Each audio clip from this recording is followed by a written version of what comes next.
Number 10, one less eye. That's right, kicking off the list at number 10, we have a Spider-Man moment that gives me goosebumps every time I see it. We start now with Spider-Man, the Other, Evolve or Die, where we see Spider-Man get his eye ripped out.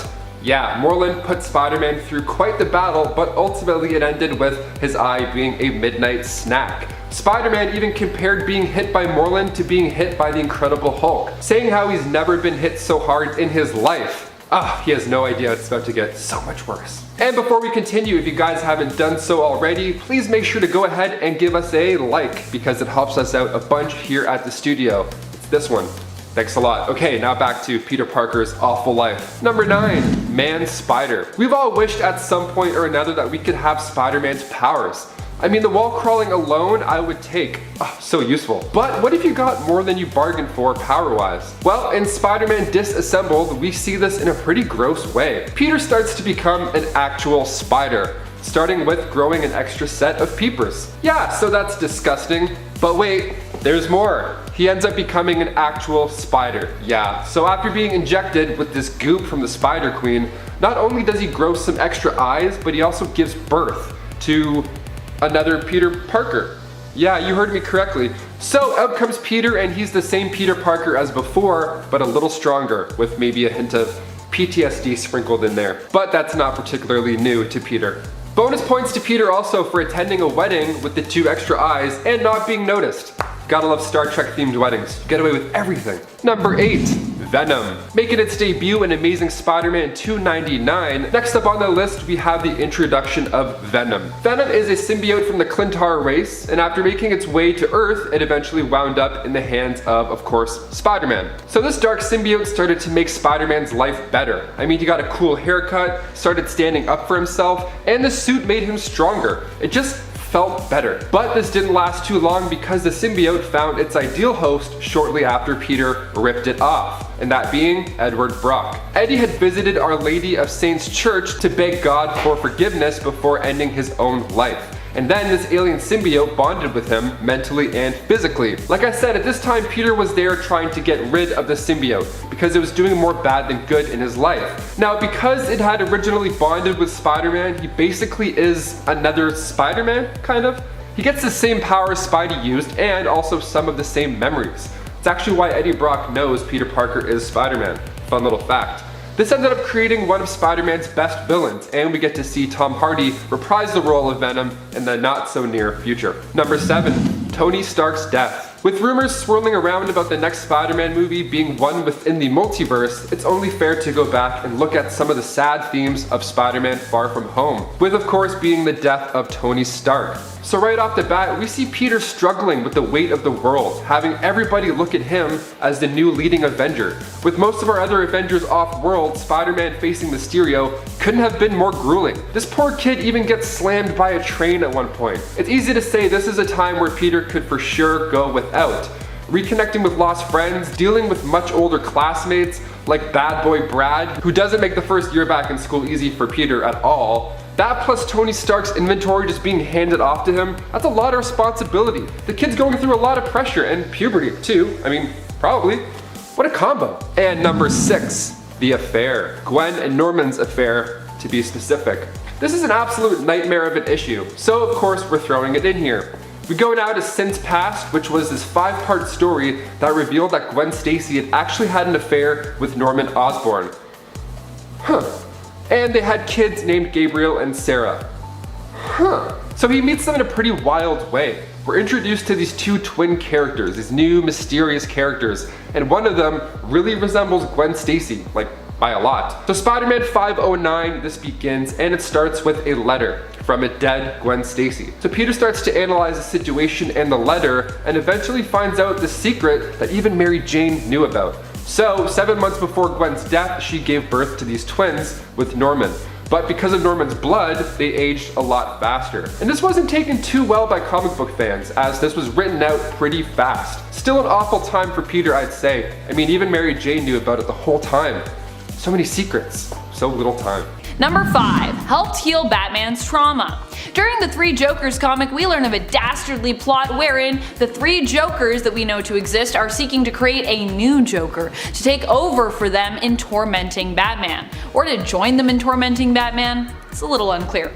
Someone more inspired, basically, is what they're looking for. We later learn, however, that this is not the true plot at hand. Instead, it is revealed that this was all a part of one of the three Jokers' master plan to eliminate the other Jokers. So only he will remain, while at the same time helping to heal Batman of his traumatic past by giving him the opportunity to confront, save, and eventually forgive Joe Chill, the man responsible for killing his parents all those years ago. This plot obviously caught many of us off guard and left us flabbergasted by the end of the 3-issue series, as it is revealed the Joker did all this to help Batman heal so that he could claim the title of causing Batman the most trauma. It's just so twisted. It's perfect, but it's also so twisted. It's something most readers didn't see coming.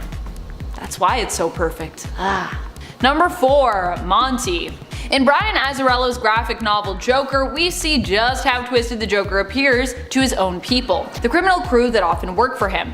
We see him through the average criminal Joe eyes of Johnny Frost. Johnny becomes the Joker's driver and later confidant of sorts. When the Joker gets out of Arkham Asylum, Johnny is the one to pick him up and ends up taking him back to a club, eventually the Grin and Bear It, where Harley Quinn is stripping. Joker is not impressed by this and blames Monty, the club owner, who is also kinda supposed to be his friend, but is definitely terrified of him. As such, he and Harley take Monty to the back and skin him alive before ordering him to go out skinless and dance, paying him for his efforts. The other thing that's really terrible about that story is that Joker borrowed that dollar from Monty that he slapped on his skinless bottom after, so that's also really messed up. Obviously, Monty doesn't make it far during that skinless dance before he dies, but the whole scene in graphic novel really is just quite shocking. The whole thing is shocking. Number 3. Teamed up with Porky Pig. There are a whole series of bizarre but kinda great Looney Tunes and supervillain team-ups at DC because Warner Brothers. But the one I'm focusing on here is the team-up between Lex Luthor and Porky Pig. Porky Pig was really down in his dumps at the beginning of this issue, like deep down in his dumps. The beginning of the issue starts with Porky considering taking his own life, so it's really dark. But everything gets turned around when, while working at Lex's corporation, he is acknowledged by the big boss himself. Porky is lifted up by Lex and as a result teams up with him to help him promote his newest online service, Lexima. Unfortunately, this is also part of Lex's plan to use the naive Porky as a scapegoat later down the line, which Porky only learns after it's too late. Hearing of a Lex team up with Porky Pig is one of the most shocking things I've heard of when it comes to villain stories, but oddly enough, all these stories are also pretty well executed, so it's shocking, but it's also great. Number 2. Eats a Baby. What kind of messed up universe did this happen in, you might wonder? Why, none other than Dynamite's The Boys, of course.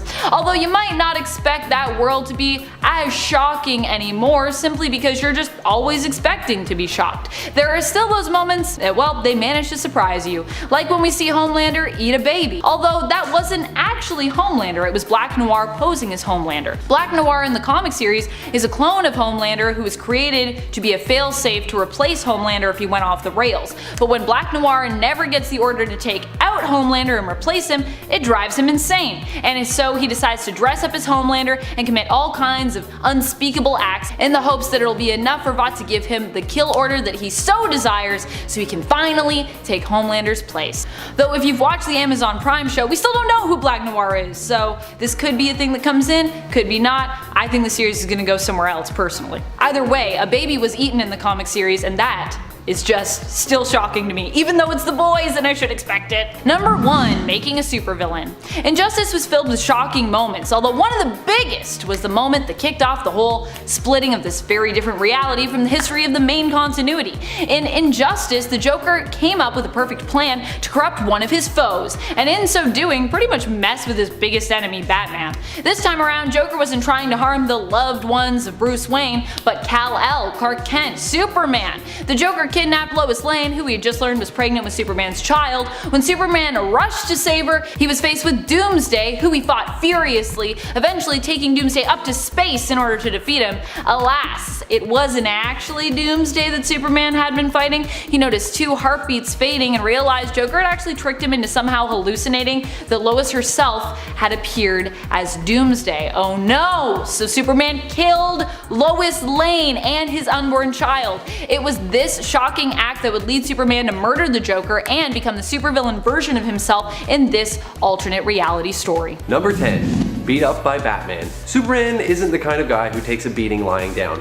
So to lose to a guy without superpowers must have been pretty embarrassing for him. In the 1986 miniseries The Dark Knight Returns, this is exactly what happens. After Superman becomes weakened due to a nuclear explosion, Batman uses a mechanical exoframe to get an edge in hand-to-hand combat. An elderly Green Arrow shoots Superman with kryptonite, greatly weakening him, and Batman just pounces. Batman later reveals that he spared Superman by not using more kryptonite and threatens Superman to stay out of his way, telling Superman to always remember that he beat him. If that wasn't enough, Batman also dies from a heart attack after. Later we reveal that it was staged, but still, this must have been a roller coaster ride for comic book fans when it first appeared. Before I reveal number 9, take a second and hit that like button and join the notification squad so you don't miss any more top 10 nerd videos. Now back to Superman's suffering. Number 9. His home planet exploded. As you probably already know, Superman is an alien from the planet Krypton, sent off in a capsule that spared him as his home planet exploded into smithereens. It's definitely gotta be one of the worst things that's happened to him.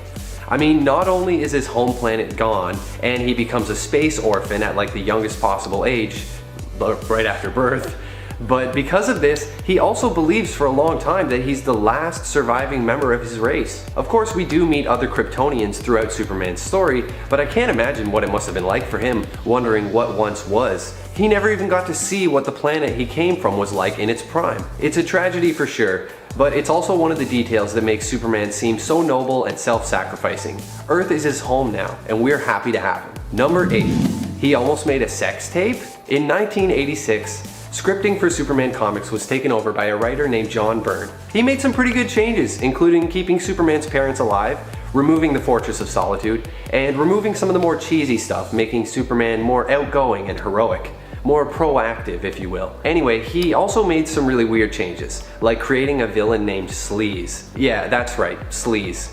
He's a perverted alien, shunned from his home planet of Apocalypse and stranded here on Earth. Hoping to save some money and build an army, he mentally influences Superman into almost making a sex tape with his fellow superhero, Big Barda. And it almost happens too, but luckily her husband, Mr. Miracle, arrives and he just shuts the whole thing down. It's the kind of story that leaves you stunned. Honestly, I couldn't believe what I was reading, but I guess when you're the oldest superhero around, you're gonna get into some weird storylines eventually. It's worth noting that Sleaze was a notoriously unpopular villain and eventually dies in an explosion. Number 7. Beat himself up over Lois Lane's death. When you experience tragedy, it's important that you don't blame yourself for what happened. However, in the Infinite Crisis storyline, Superman has a really hard time with this. After hearing a scream from over in Earth 2 and flying there, Superman found that Earth's version of Superman standing over the body of Earth 2 Lois Lane, who had just died. Our Superman lashes out, blaming the other Superman for her death, and the two engage in a massive epic fight all across Metropolis. Man, it's bad enough causing all this collateral damage fighting a supervillain, but who foots the bill for the fight when it's Superman in each corner? The fight is eventually stopped when Wonder Woman shows up and she grabs Superman with her lasso. She helps Superman see that it's really Lex Luthor that's been pulling the strings behind the scenes. Number 6. Had an identity crisis. In the Superman Grounded storyline, Superman is 700 issues deep, and he feels like he's lost touch with humanity. Seriously, it's issue number 700. The solution? He decides to walk across the country on foot and get back to his roots as a hero, helping people with their everyday problems. He passes through Detroit and fixes the employment crisis, repairing factories with alien technology, and in Chicago he rescues a young boy from an abusive father and tries to reinforce that powers are not required to be a hero. He later meets the new Wonder Woman and has lunch with the Flash in Colorado. It's an emotionally grounded story with Plenty of the kind of moralizing that comics are known for. He eventually comes to the conclusion that his Superman identity is unnecessary and he could do more operating in secret. But later, he overcomes his depression and embraces his legacy, creating the Superman Squad, embodying the values of truth, justice, and the American way. Number 5. Rats for dinner. As if the previous point wasn't enough, Bruce not only deprived Robin of a warm, dry, and draft-free place to sleep, but he also deprived him of a rat-free place to sleep. The Batcave you see is filled with rodents apparently, and when young Dick Grayson asked Batman and Alfred about dinner, he was refused any food from the household and instead told that he should catch his own supper, forcing him to dine on rats. What is happening? All-Star Batman was really brutal, not just to people he didn't like, but even to those he supposedly did like, such as Robin. Although I think maybe Batman needed to turn Robin into like a big jerky jerk like him in this universe before he would fully like him, because this Batman was definitely a jerky jerk. So maybe that's what was up with all the making him sleep in the Batcave and eat rats and stuff. Number 4. Slept with Batgirl. Although honestly, I wish I could count this for Babs too, but she's never been a Robin, so although it feels like there is some injustice that was done to her here as well, we're just going to focus on the pain that these two caused Dick Grayson, Nightwing, who is basically Batman's surrogate son in almost every reality. And probably one of the most famous Robins. This one comes from the Batman Beyond continuity and apparently happened when Dick Grayson was out of town. Not only is this messed up because, well, I mean, Babs was Dick's girlfriend, akin to a daughter-in-law to Bruce, but he also ended up getting her pregnant. The affair between Bruce and Babs ruined Nightwing and Batgirl's relationship, obviously, and afterwards Bruce didn't even stay with Barbara as the two broke up after she lost the baby. Major yikes alert. Number 3. Unable to save Robin. In this case, Batman was unable to save Robin this time around in the Batman Beyond universe when he was kidnapped by the Joker and Harley Quinn.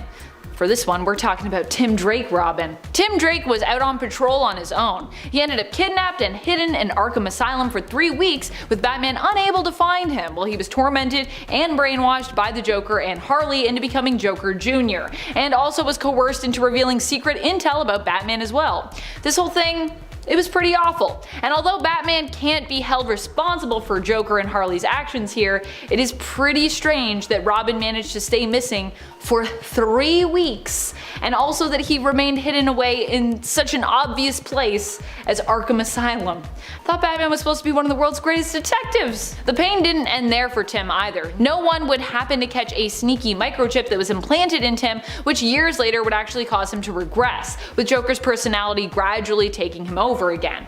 Fortunately, Terry McGinnis' Batman at that point was there to save the day and managed to destroy the chip, freeing Tim for good. But that wasn't Bruce Wayne Batman, that was Terry McGinnis Batman, so just saying. Number 2. Dead. Probably one of the worst things even in Batman's mind that he has ever done to any of his Robins is when he let Jason Todd die. Well, I mean, he didn't let him die. He wasn't just like standing there and he was like, yeah, I'm just gonna look the other way for this one. He did try to save him, but unfortunately he made it too late. This also would create a major shift for Jason, who would return many years later alive once more, feeling as though not only did Batman fail to save him, but he also failed him in the sense of abandoning him, as Jason did manage to survive. Now granted, Batman and the rest of the Bat family, they never knew about that. So although Jason still holds this grudge somewhat even today, it feels like he's expecting a lot from Bruce and company. Cause like, they would have been there for you, Jason, if they knew. However, if you ask Batman, not being able to save Jason Todd would probably be pretty high up on his own list of worst things he has ever done to a Robin. Number 1. Killed almost all of them. Despite it being in the name, it's sometimes easy to forget that the Batman who laughs was also once very much Bruce Wayne and the vigilante hero known as Batman. However, after being exposed to some very noxious Joker venom stored in Joker's spine and last breath, as Batman snapped his neck, killing him, Batman began to change. He became more and more paranoid and villainous, becoming ultimately an insane, almost hybrid version of hero and villain. Part Batman, part Joker when it came to his psyche. This prompted Batman to summon all of his Bat family members, but rather than ask them for help, he killed them all. Well, all of them except the Robin who was also his son Damian Wayne, who he instead offered a place at his side. Damian accepted and was spared, but every other Robin was pretty much murdered by the Bat himself, at least in this dark multiverse reality. Number 10. Cyclops and Wolverine's Schism. Schism was basically Wolverine and Cyclops fighting over ideologies, particularly ideologies surrounding the young mutants' minds that they were subjecting to danger literally all the time. Wolverine believed in a more nurturing parental approach, while Cyclops had the idea to treat these youngins like soldiers. Cyclops' approach is bad enough, but the whole initiation of this fight was another low for the mutant Boy Scout. Cyclops founded Utopia, giving mutants a place to live, but a place that was now being threatened by a new Hellfire Club that attacked a group of young X-Men at a museum opening, taking hostages. Cyclops and Wolverine were racing to get there, but were too slow, so, to Wolverine's horror, Cyclops ordered Teenage Mutant Oya to de-life all the Hellfire soldiers, which she did successfully. The fight between Cyclops and Wolverine then split the mutant community down the middle. Number 9. X-Men vs. Inhumans. The Inhumans were an offshoot of humanity that were experimented on by the Kree, gaining powers from a process called Terrigenesis, using Terrigen mists. Now it turns out, these mists are basically poisonous to the mutant population, and mutants were hurt when mists were released on Earth. The Inhumans in response felt pretty bad and were all for some kind of peaceful resolution to the issue. But Emma Frost made a whole plan that all the mutants, including the X-Men, agreed to except for Beast, Forge, and Rogue. Emma also basically staged the passing of Cyclops at the hands of Black Bolt of the Inhumans to get the mutants to fight back against the Inhumans, who weren't even trying to fight in the first place, causing a whole war between the two groups. It makes no sense, but that's how it is, I guess. If you guys love mutants and these videos, be sure to drop a quick like on this video. It's all you gotta do to show us your support. Thanks, nerds. Number 8.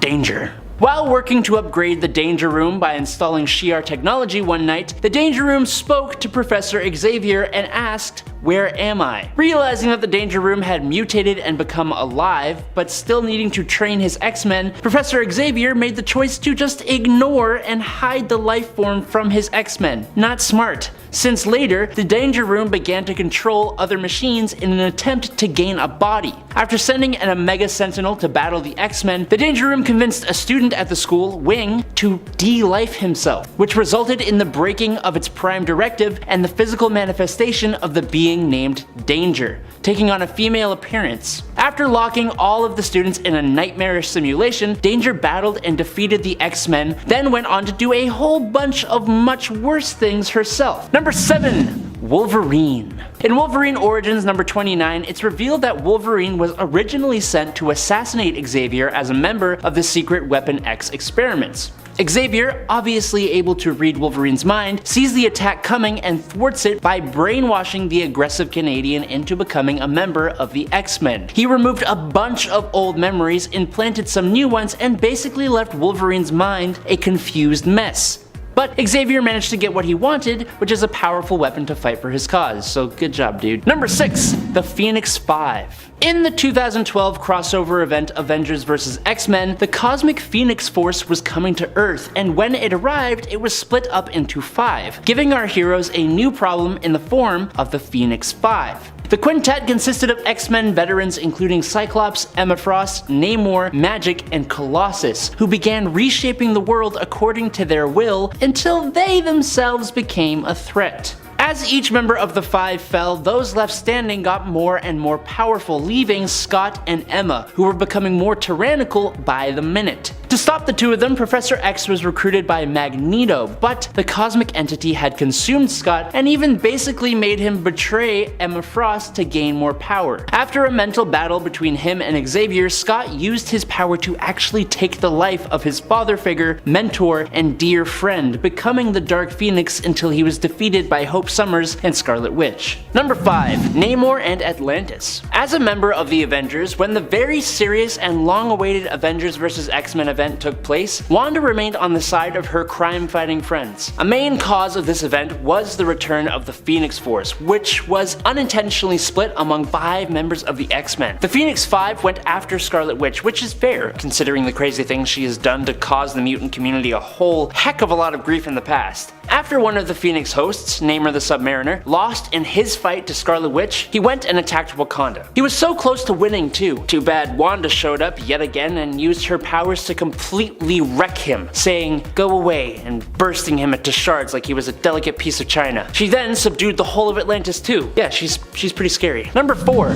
Magically made her children. Now before you get upset, giving birth is not evil at all. I mean, the kids could be a pain in your backside, and if they're the type to throw tantrums, then it's everyone's problem at that point, but overall, they're a miracle. Problems arise though when 1. You have children against your partner's wishes, 2. They aren't actually real, and most importantly, number 3, you use black magic to make them. Yes, you see, when Scarlet Witch became an Avenger and fell in love with the android Vision, they got married, and even though he was against it, Wanda used her magical abilities with some manipulation from Mephisto to make herself pregnant. Something an android is obviously incapable of. The magic pregnancy gave birth to twins, who were then taken and absorbed by Mephisto. Eventually, the real essence of these twins transferred to become 2 real heroes, Speed and Wiccan, who are both very, very powerful heroes currently. Number 3. Hawkeye and Ant-Man. As we know at this point, the Avengers have had to tackle the Scarlet Witch on multiple occasions, but she remained a member and a loyal one at that. After Wanda had gained a powerful new chaos magic from Chthon, she was a little bit more unstable than before. And after the children she had lost and forgotten about, an unintentional remark by fellow Avenger the Wasp mentioning her kids drove her over the edge. And her chaos magic was unleashed, and she went bananas on the Avengers, really giving it to them. This directly led to the de-lifing of the now Wanda-crazed Vision by She-Hulk, an illusion of a Kree invasion, a fake team of Avengers to protect Wanda, and not to mention the end of the line for both Hawkeye and Ant-Man. This is one of those incidents that led directly to the House of M event. Number 2. Took out her entire family. Remember when Scarlet Witch reversed the morality of pretty much everyone? Well, it wasn't the only bad thing that came out of that moment from our favorite unstable magic user. After the moralities had been switched, Wanda wanted revenge on Dr. Doom for all the things he's done to her in the past, like when he manipulated her after she lost her memory into being his bride for his own power-hungry wants and desires. Understandable stuff like that. Her idea as more of a villain was to just go to Latveria and stop him breathing. Magneto and Quicksilver, her father and brother, did not want her to go down this path and tried to stop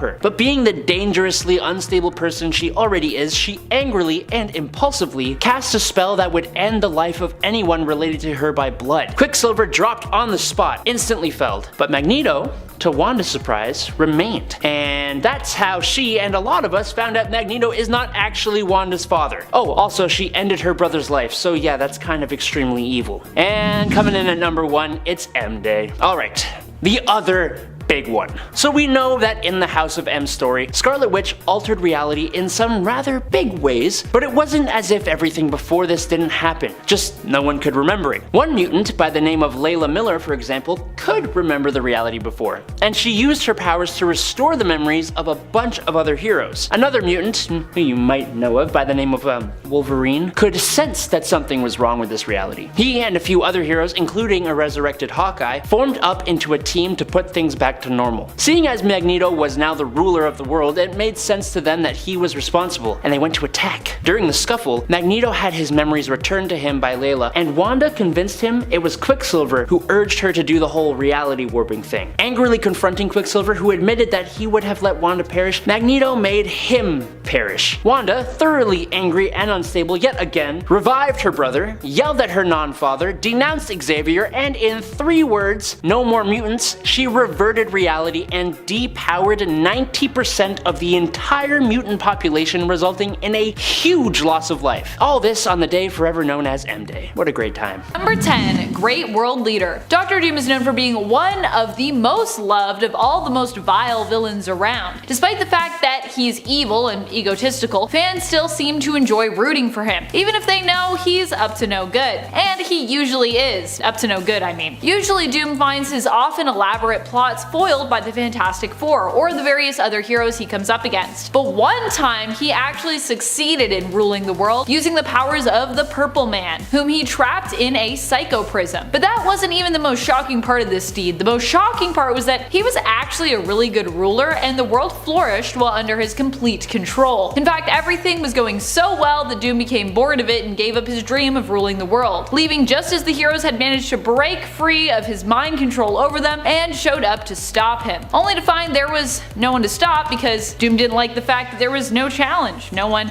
vehemently opposing him. Number 9. Created life. This was shocking because it kind of went against everything we've known this villain to be. Galactus is more of an unstoppable constant cosmic force than a traditional ill-intentioned supervillain. We always expect him therefore to continue doing what he does best, devouring worlds, as we've known him to do pretty much forever. However, this all changed when the heroes attempted to destroy him once and for all in 2015 in the comics. They put him back in the incubator he'd emerged from during the Big Bang, but something unexpected happened. Instead of being destroyed, he was reborn as Galactus the Lifebringer, and went on a mission to create life instead of destroying it. Number 8. Apocalypse joining Krakowa. I mean, all of the mutant villains joining Krakowa were pretty memorable, but especially Apocalypse. When he decided to stand with the heroes he had opposed for years, in essence becoming one of them for the greater good of mutant kind, it was a moment in the comics where I audibly gasped. Seeing him and so many other villainous mutants like Mr. Sinister emerge from that Krakowan gate, ready to pledge to follow the nation's rules and stand beside mutants who for years they had previously tormented and opposed,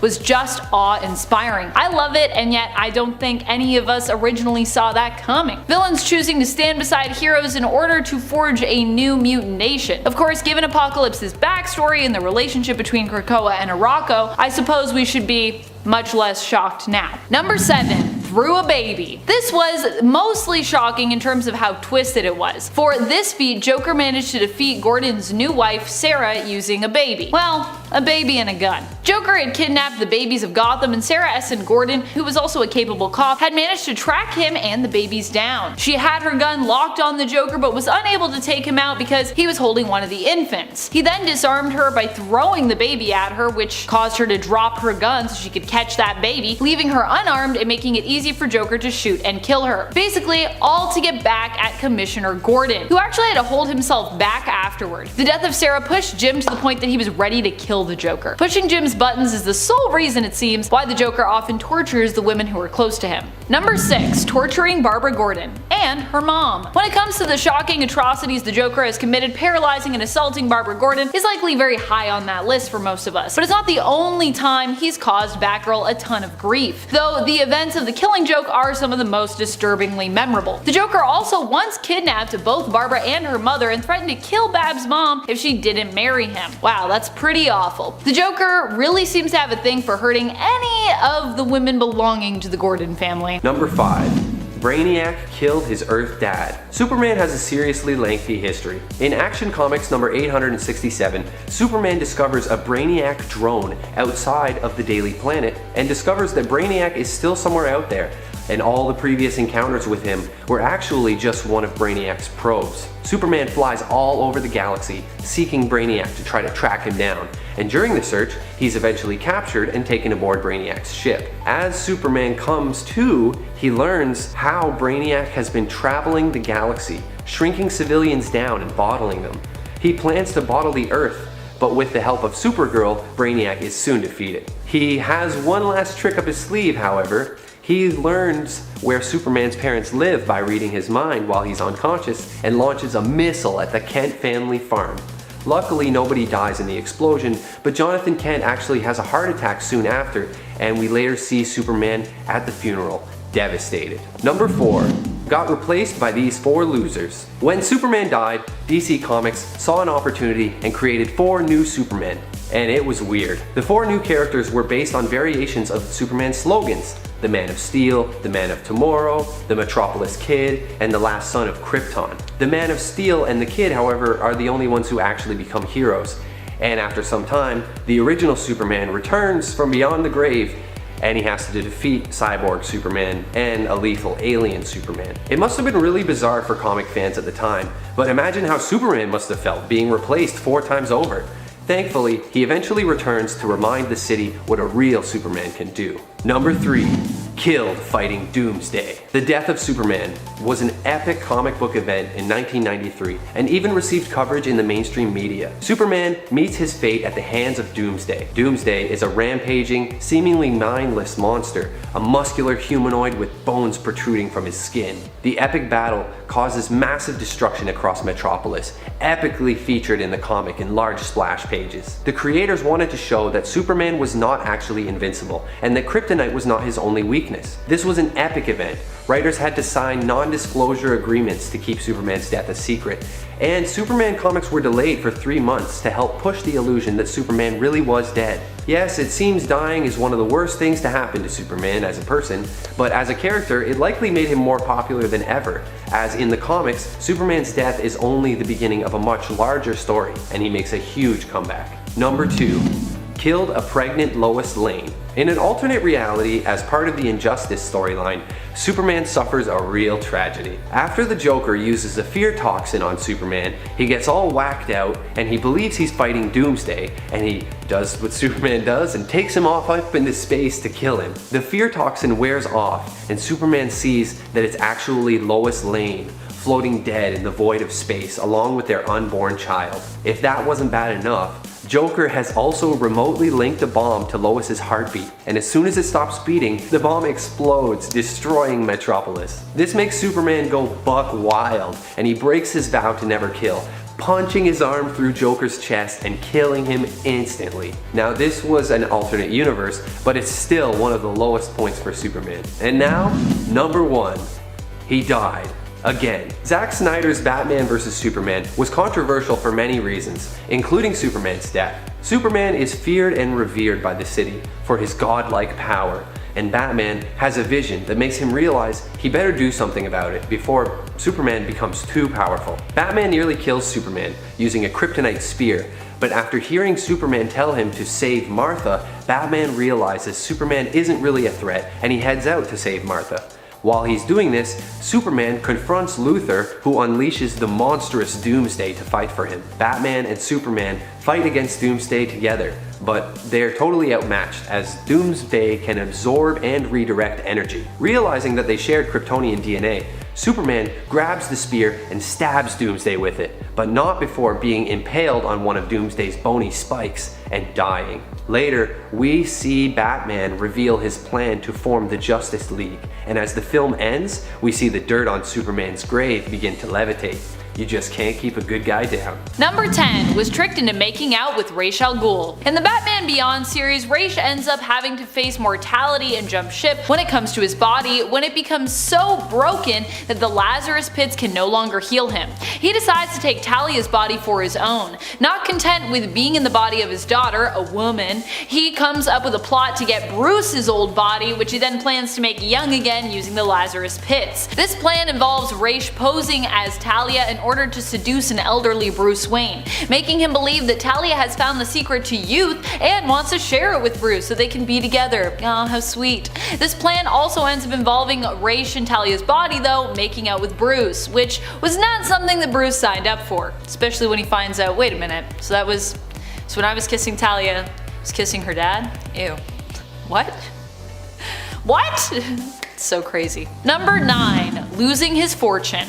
While we haven't explored the full ramifications of this blow yet, it's likely going to end up being a doozy. Everything that Batman has become was all because of his fortune, and over the years and Tynion's run, he's also become more and more reliable on his utility belt and his fancy gadgets. Batman might just be a man, but his billions have backed him up time and time again, acting as a stand-in often for his lack of superpowers. So what happens when Batman loses all that? In Joker War, Batman was targeted by the Joker and his new number 1, Punchline. He lost his money and for a while his sanity thanks to Punchline's specially formulated Joker venom. TM. This made it hard for Batman to regain control of Gotham, but not impossible. In the end, he realized he needed help and reached out to the Bat family, who helped him regain the city. After Joker was defeated, Bruce decided to let Lucius Fox keep the money as a consolation and a reward for all the years of hard work, as well as, some payment for his time being tortured at the hands of Punchline and the Joker, which It was pretty terrible. Honestly, Lucius, you deserve that money. Lucius accepted this offer but told Bruce he wanted no more part of helping him with Batman. Lucius Fox was opting out of that crazy world, so if Bruce wanted to continue, he was on his own. No millions and none of Fox's fancy tech. It'll be interesting to see how much this sets Batman back and how he fights to overcome this challenge. Before we move on, just a quick reminder to click that like and smash that subscribe if you haven't already. Go on, do it, and let me welcome you to the top 10 nerd family! Welcome, welcome, welcome, confetti balloons. Number 8. Bane breaks Batman. This is a pretty terrible one, and yet it's not even the worst point, especially considering Batman did eventually heal and return from this. In Nightfall, we see Batman faced with multiple villains in one night. He's run down and tired, which is when Bane strikes, attempting to take Gotham from the Bat. In an iconic and devastatingly memorable moment, Bane breaks Batman's back, ultimately destroying him. Fortunately, Bruce would recover and return as Batman, but he would need someone to take over for a time. That someone ended up being Azrael Jean-Paul Valley, and passing that mantle on would also lead to some other problems later on for Bats. Number 7. Assaulted by Talia al Ghul. Talia al Ghul may love Batman, but she definitely has a messed up way of showing it. When Damian was conceived, it was not really out of love. Talia actually assaulted Bruce, drugging him and sleeping with him in order to get the child she so desired. All in all, it's really messed up. What's even more strange is it seems like the story of Damian's existence could have been inspired by Son of the Demon, where Talia and Bruce consummate their marriage consensually, and Talia reveals she is with child. She later fakes a miscarriage to keep Batman focused on fighting the bad guys and avoid distracting him, but in truth has the child in secret and gives it up for adoption, realizing she and Batman can never truly be together. This story, while still messed up and awful considering Bruce, never knows of his son's fate and it's kept a secret, is still less disturbing than the one we got for Damian Wayne. Drugging and assaulting someone is very much not okay. No, no, no.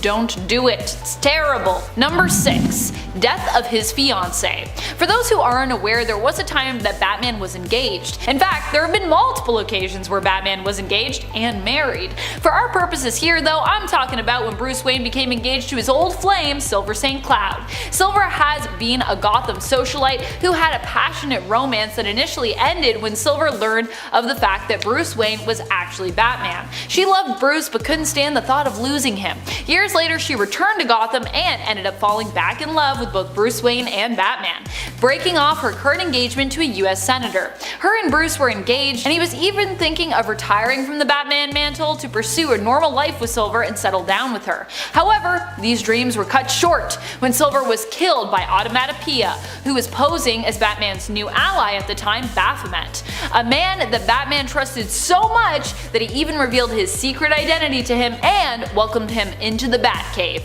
Big mistake, Bruce. No wonder Batman has trust issues, jeez. And at number 5 is X-Force.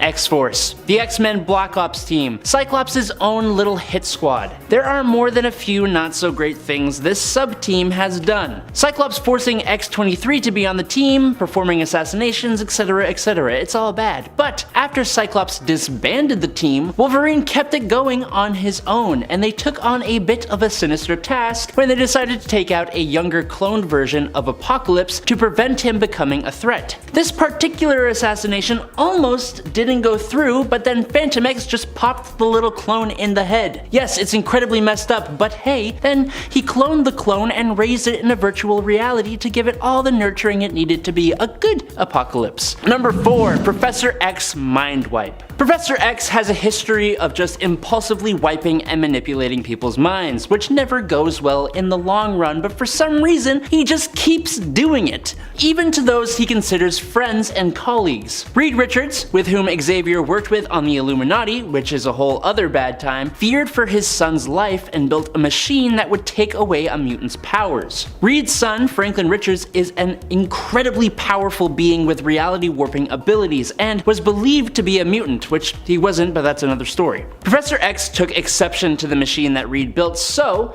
he completely wiped away the knowledge of the machine from Richards' mind. He made sure that Richards would never be able to build another one ever again, tampering with the mind of a man he used to call a friend. Number 3, Professor X Mind Wipe Mark II. It's not just colleagues that Professor X has manipulated. No sir, not by a long shot. But in Giant Size X-Men number 1, Charles Xavier has to put together a brand new X-Men team thanks to the fact that his original X group is being held captive by the living island Krakowa. However, we learn later that this new team wasn't the only one, because Professor X already sent out another new squad of X-Men to save his original team, and they were all horribly killed. Vulcan, Sway, Darwin, and Petra all seem to perish at the hands of Krakowa, and rather than admit his poor decision making, getting a bunch of mutants killed in action, Charles erases the minds of everyone who knew about this team, including Vulcan's older brother, Cyclops, which came and bit him in the butt when Vulcan turned out to be alive and came for some revenge. Number 2, Beast and Terra Verde. After the mutant nation of Krakowa was founded with its various different organizations and groups, the former X-Men Hank McCoy was put in charge of the intelligence wing of X-Force, which was the mutant nation's equivalent to something like the CIA, for example. This means that Beast is now one of the shadiest damn mutants you ever did see, and one of the most prominent examples of just how shady he now is comes in his response to an attack from the Republic of Terra Verde. Beast modifies the telefloronic biotech of the country of Terra Verde to take complete control of that country and its people. From there, he used them to seed telefloronic listening devices in embassies and basically used the state as a puppet for intel gathering. Hank transformed the nation into a literal puppet state and robbed its people of their free will. And in at number 1 is the secret of mutant resurrection. This one is gonna split a few people, and I'm kind of even on the fence about this one. Basically, if you don't know, in recent comics, mutants on their new nation of Krakowa have devised a means of resurrecting their own using a group of 5 mutants known, surprisingly, as the 5.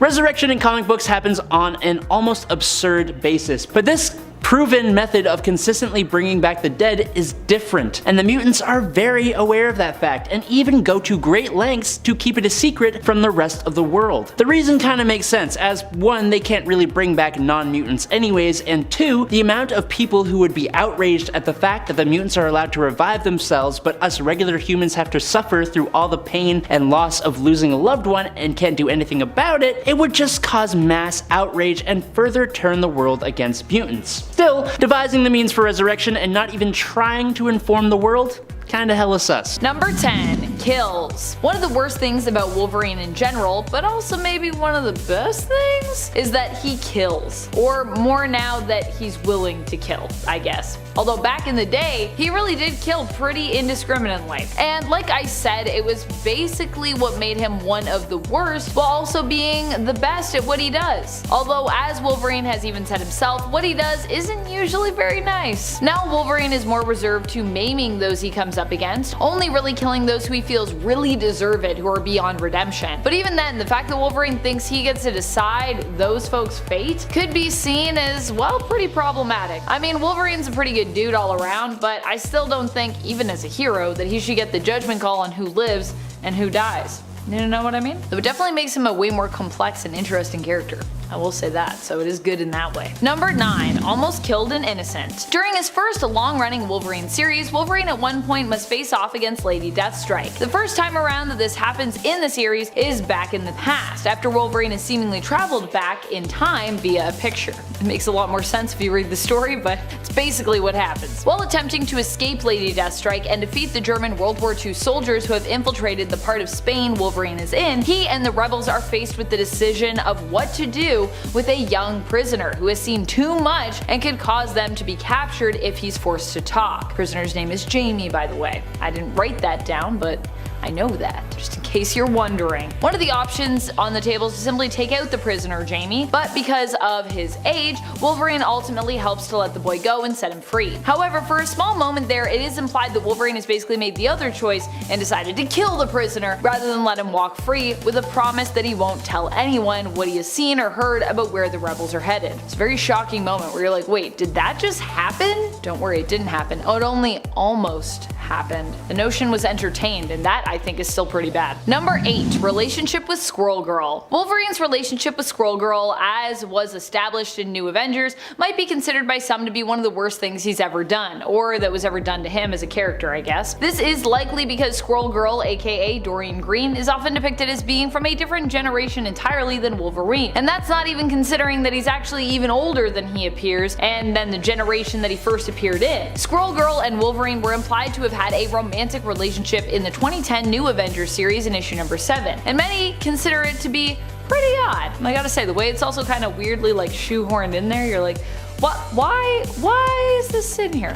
What purpose narratively does this really give us? And friends, before we move on to this next spot, if you are loving this list and you want more lists about Wolverine, then be sure to let us know by giving this video a thumbs up. Goodness knows he's done a lot of bad things. Even Wolverine would say that though. He'd be like, I got a lot of things in my closet. I got a lot of skeletons in my closet, bub. Number 7. Killed Jean Grey. Wolverine has done this on multiple occasions, and in one instance, kinda killed Jean on repeat, stuck on a loop of death after she refused to stay dead thanks to the resurrection powers of the Phoenix Force. Initially, Wolverine killed Jean out of mercy to save her from a gruesome death, burning up as they were in a space shuttle that was rapidly getting closer and closer to the sun. However, this death was actually quite helpful, as it allowed Jean to at least regenerate, unlocking her full potential as the Phoenix, which meant that she could actually then save them, so yay! And surprisingly, she also wasn't even mad about Wolverine killing her. Bonus! I'd be pretty mad, to be honest. I'd be like, wow, you just killed me. That's pretty shady, man. But I guess when you're like, but you unlocked my full potential, it's like, well, alright. Shortly thereafter, Jean would be killed permanently by Magneto, but years later would return again, only to have Wolverine, afraid of the potential of Dark Phoenix, along with the rest of the X-Men, kill her on repeat for a while by stabbing her through with his claws until he realized this wasn't exactly having the same effect that he'd hoped, as the Phoenix Force basically just kept rezzing Jean. So, doesn't always work out. Still, that's a lot of Jean deaths. That is, I think, at least 9 Jean deaths total. I think 8 stabbies the one time, 1 stabby the other time. A lot of deaths. A lot of deaths without any actual death, actually, now that I think about it. Number 6. Got even with the Punisher. So the Punisher has done some pretty heinous things to Wolverine over the years in their ongoing fight for who can be the most edgy. This has less to do with Wolverine and Punisher feuding within the comics, and more to do with shots being fired between a few of their passionate writers, Wolverine's Frank Thierry and Punisher's Garth Ennis. Now granted, Thierry has also written a few Punisher titles in his time, although I don't think Ennis has ever written a Wolverine titled book, at least not as far as I know, which is surprising to me. But anyways, I digress. In Thierry's 2003 issue of Wolverine, issue 186, Thierry ended up aiming to get revenge on the Punisher for what Garth Ennis had him do in 2002 during his Marvel Knights run on Punisher in issue number 17. Ennis had Punisher brutally attack and maim Wolverine, basically, even going so far as to steamroll him, and some other things, which I don't know if I can even say on YouTube, but they were bad. To get revenge, Thierry had Wolverine imply the Punisher was gay. Doesn't sound so bad until you read it and you see how it's presented, with Logan implying the Punisher is basically lesser or less of a man or a hero because of his possible sexual orientation. Yikes. Maybe don't do that. Maybe don't write that. It's unfortunate because now that's also on Wolverine as a character. Eek. Number 5. Create the Illuminati. Sometimes it only takes one Avenger to mess up everything for all of us. And that's kind of what happened when Tony Stark, aka Iron Man of the Avengers, decided to bring together the secret superhero group known as the Illuminati. Like I said, this wasn't the combined effort of the Avengers, but when you think about the Avengers now and even before, Tony has been a staple of that team for a very long time. And the Illuminati was really his genius idea.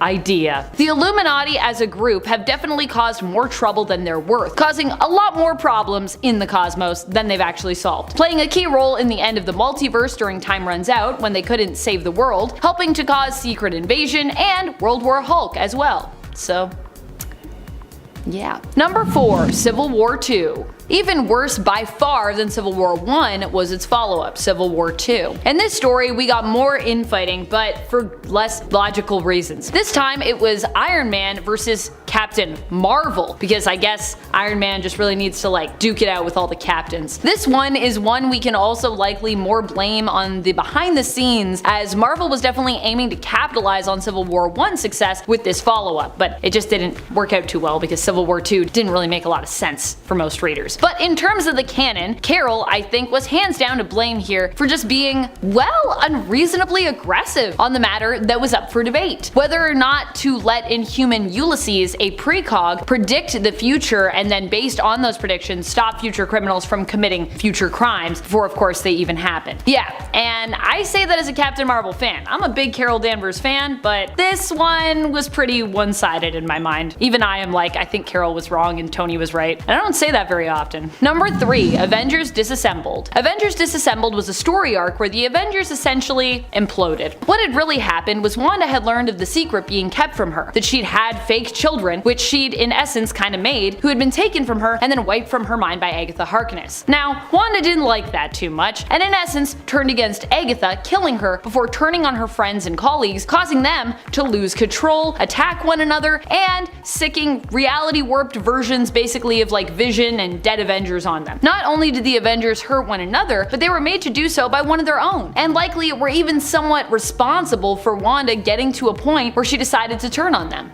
So really, who's to blame here? Is it Wanda or is it the Avengers? Or is it kind of everybody? Number 2, ignoring Scarlet Witch. Avengers Disassembled was bad, but likely what was worse was that it kind of could all have been avoided if the rest of the team had simply, I don't know, cared more about their teammate and friend, Wanda. Scarlet Witch had a lot happen to her, and although this is of course superhero comics where every day that you're alive there's a threat of trauma or, you know, of the world ending, or both, there had been many signs that Wanda was not in a good place. Rather than do something about it or, you know, attempt to, I don't know, get her help, mainly the Avengers just went on as though everything was fine. I mean, I know they all each have a lot individually going on, but come on guys. If you have someone with reality warping powers on your team and they are using those powers to create fake children which then disappear without a trace after they also lose their life partner thanks to them basically being taken apart, mind wiped, and rebuilt as a blank slate without emotion, you might think to offer them some help or, you know, at least check in to see like if they need anything, if they need a hug or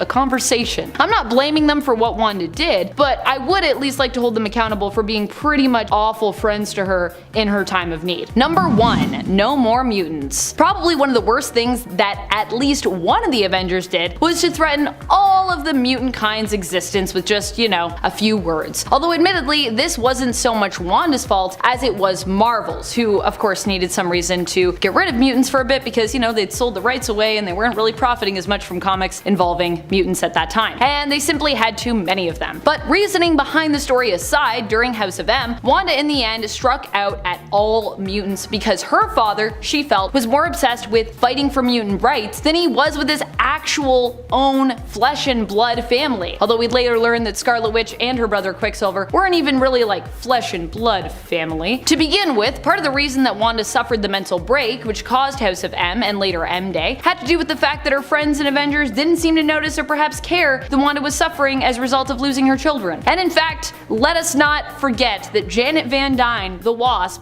of the Avengers, was also the one who even kinda like caused Wanda to remember her kids to begin with. She kinda spilled those beans. So whose fault was M Day really in the end? It was still Wanda's. Wanda was the one that said the words, so it's still her fault. But Janet was there. Number 10, Iron Man almost kills Tony Stark. Iron Man is really good at making suits, sometimes too good. At one point, he decided to make an AI suit instead of an AI to be used in his suit.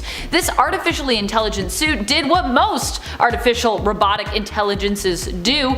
It almost immediately became evil. Although Tony did also decide to use some Ultron code to construct it, which honestly probably was not such a good idea, especially for someone who is supposed to be a computer genius. In the end, the suit created programming that allowed it to feel emotions, and after fighting with Tony Stark and trying to get him to forcibly merge with itself, it eventually felt remorse at its action while during their fight, Stark suffered a heart attack. The suit sacrificed its own life, giving Stark an emergency and what looks like terrifying artificial heart transplant. Like, you can still see the artificial heart sticking out of Tony's chest. That does not look sanitary to me. Number 9, the Avengers kill Iron Man. Okay, so the Avengers weren't solely responsible for his death this time around, but they definitely were the ones who caused it to happen.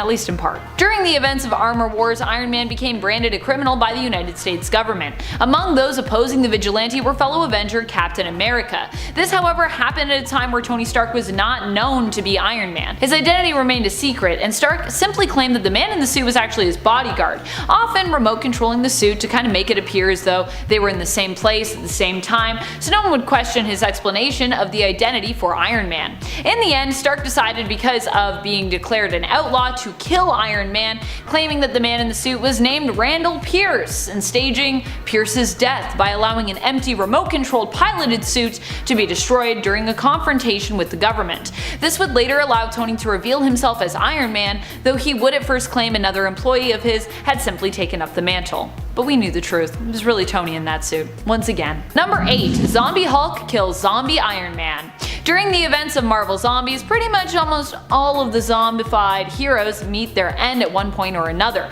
save for a lucky, or I guess unlucky, few. Iron Man is not one of the zombified heroes who makes it, however. He is one of the victims of Zombie Hulk, who kills a bunch of other zombies when they start getting angry with him for eating so much, as they fear their food supply of brains and meat is running low. Zombie Hulk crushes Zombie Iron Man to the point that blood sprays out of his mouth and eye holes of his armor. Basically, he squishes him like a grape. Number 7. Tony Stark sacrifices Tony Stark. In the Marvel Cinematic Universe, it was Tony himself who killed Tony, or while he chose to sacrifice himself in order to ensure the events of Thanos' snap at the end of Infinity War, which initially wiped out 50% of all living beings at random, including half the population on planet Earth, remained reversed, so unsnapped if you will.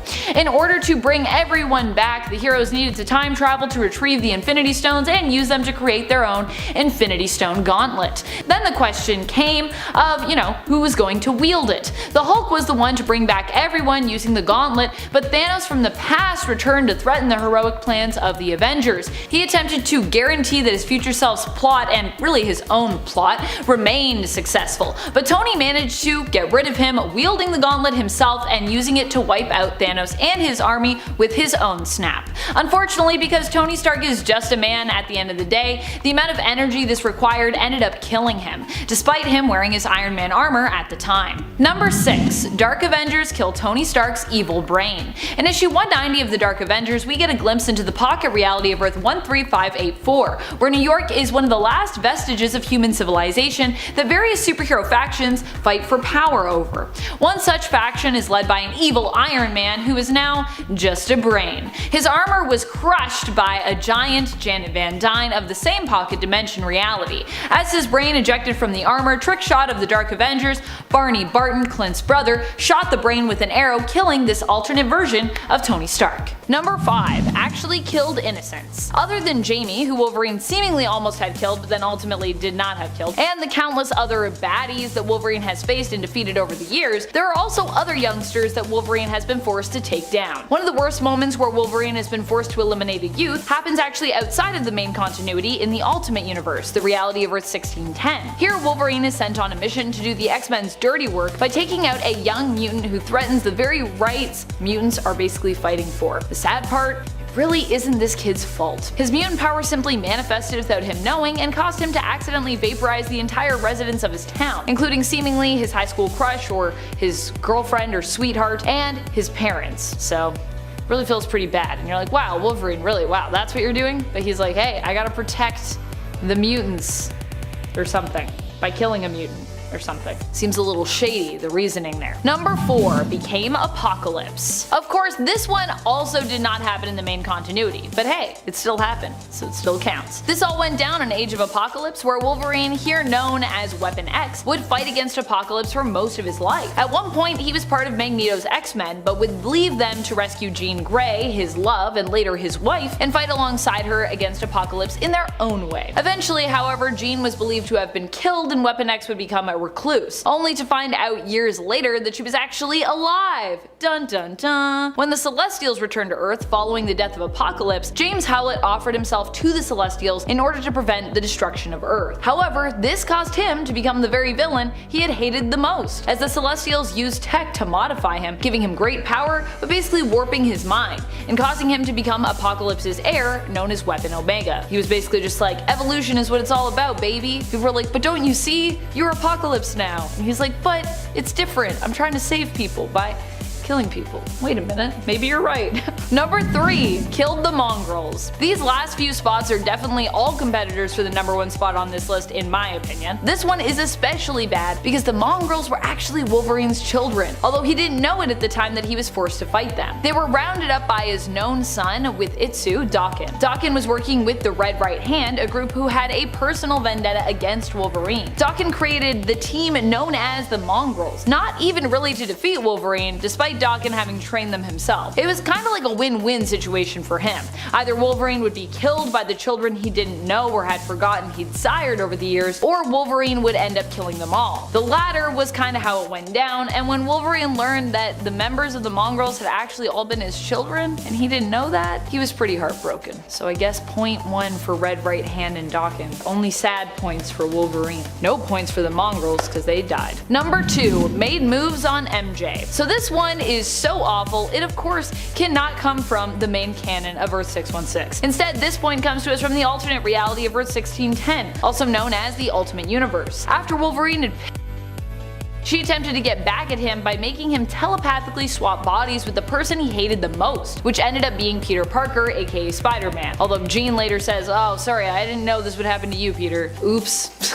But anyways. While swapped, both heroes struggle to deal with the everyday while occupying each other's bodies. However, Wolverine still manages to find some time to put some moves on MJ. Well, they don't seal the deal. This is really messed up because Mary Jane at this point in time is a teenager and she didn't even know that Peter and Logan had swapped bodies, so she thought that it was just Peter looking for some action instead of the super old at this point thanks to his healing factor X-Men hero Wolverine. Although not a very heroic moment here, Wolverine. What you doing? Don't do that. Number 1, kill Daken. I think one of the worst things you can do as a parent is to kill those you're supposed to be looking out for and taking care of and protecting, even if your son happens to be the often villainous Daken, now commonly referred to by his actual birth/human name, Akihiro. At one point, Wolverine was forced to put down Akihiro during a fight. Akihiro had held a grudge against his old man for years, having been trained by Romulus to hate Logan after being stolen from his mother's womb and raised by Romulus. For years, Wolverine thought his son was dead, not knowing to come searching for Akihiro. But Akihiro was raised to believe he was basically abandoned, and he also grew up in a household where people didn't like him because he was half Japanese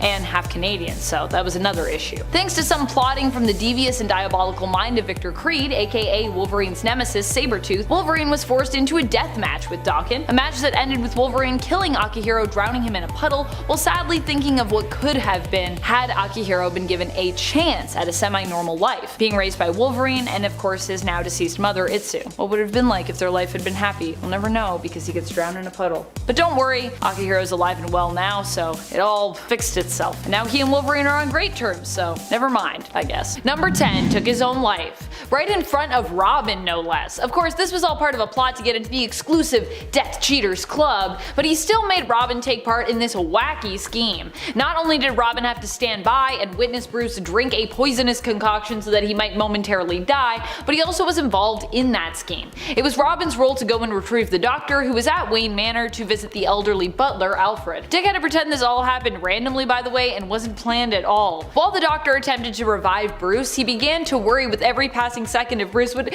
manage to recover and how awful Dick would feel if Bruce died. He was like, this is terrible, what if it doesn't work out? Yeah, it makes a lot of sense that you feel that way. I feel like this is not an activity that your kid's sidekick should be involved in. You shouldn't just be like, I'm just gonna take my own life and put myself in this place, but don't worry, it'll all work out, and just be here and make sure it works out. That's a lot of pressure. I'm like 11, Batman. Number 9, made Robin dig his own grave. This actually happened to Dick Grayson's Robin in the comic World's Finest in issue 197. One of those stories where the plot is all based around one shocking, comic-selling cover-featured moment. In this case, the moment was getting Superman's pal Jimmy Olsen and Robin to dig their own graves, while Superman and Batman stand over watching them, threatening to kill them once they're finished. Oh my goodness. How could this happen? Well, I mean, Batman was going to do the killing here anyways, because Superman has a very strict moral code that he simply cannot break. But I know, you're probably wondering, how did this happen? It's so crazy. Look at this cover. Well, this seems awful because, like I said, shock factor. In reality, this all came about as a misunderstanding. Batman had bumped his head and believed that he was mafia crime boss Lucas. I think I'm saying that right. Lucas. However, once his memories were recovered, it was too late. Superman was forced to seemingly kill Jimmy and Superman using his heat vision at the behest of the real Lucas, who appeared on scene. But don't fret though, this was all a clever ruse created by Superman to help them all escape safely, as well as apprehend the criminal. The overall plan also involved wax figures and a little piece of mint candy, because classic comics. I was wondering that when I saw Jimmy and Robin get melted, that's what I was wondering. I was like, wait a minute. They melted like pretty intensely, like a candle. They must be wax figures. Also, I love that that can all happen in front of like a bunch of people and everyone's like, yeah, that looks legit. Alright friends, before we move on to this next spot, if you are loving this list and you want to hear about some more dastardly deeds that Batman has done to Robin, trust me, there are lots more, because classic comics and everyone was terrible back then. So be sure to let us know that you love this list by giving it a thumbs up, and maybe I'll have some more terrible things that Batman did to Robin to tell you about. Number 8, Rick Grayson. In a weird way, Rick Grayson was kind of Batman's fault, although KG Beast was the one who shot Nightwing, resulting in the brain damage that would of course affect his memories and leave him as Rick Grayson. Just around the time we had only just got him back as Nightwing as well. It would later be revealed that this incident was actually part of a larger plot, a plot to break Batman concocted by Bane and in part Thomas Wayne Sr., aka Flashpoint Batman. This proves that just being close to Batman can lead to all sorts of messed up things happening, including you forgetting who you are and instead of getting to be a hero again, becoming a very lost man named Rick, and later a brainwashed pawn of jokers known as Dickie Boy. Rick Grayson was not a great time for Nightwing in the comics, and it all pretty much happened just because he was close to Batman and could be used as a tool to hurt him. So basically just one of the worst things I guess Batman can even do to anyone is be like, hey, you're cool and I like you. If Batman likes you, that's not good. Probably. Villains will come for you. Number 7, letting them fight it all. One of the worst things he ever did to Robin, Stephanie Brown, was probably to have ever let her fight at all, especially as this was considered such a controversial topic by Batman's friend at the time, Dr. Leslie Tompkins. In the story War Game, Stephanie Brown attempts to win Batman's favor back after being fired by him by putting a plan in motion to give Batman control over all the rival gangs of Gotham. Unfortunately, this doesn't work out, because she's missing crucial information involving the real identity of Matches Malone. Spoiler, Matches Malone is Batman. And Stephanie ends up being captured and tormented by Black Mask. In the end, she succumbs to her injuries, but it was later revealed that this was because Tompkins, who recovered Stephanie, allowed her to die, all to prove a point to Batman about raising kids to become vigilantes. This would later be retconned so that, in truth, Dr. Tompkins had actually faked Brown's death to prove a point, but took her with her afterwards when she fled, not actually allowing her to die. I mean, I agree with that retcon because I feel like otherwise, wow, you made Leslie seem like really terrible. And yeah, that would be awful. Still though, if Batman had never had Robins to begin with, Stephanie would have never joined him, been fired, and then ended up almost dying after falling into the dangerous, sadistic hands of Black Mask. All in all, a lot of grief could have been avoided if Batman just didn't have Robins. Number 6, a Batcave bedroom. In Frank Miller's All-Star Batman and Robin, the list of injustices committed against poor Robin, Dick Grayson, are very long. Included in this long list is the time that Bruce made Robin sleep in the Batcave.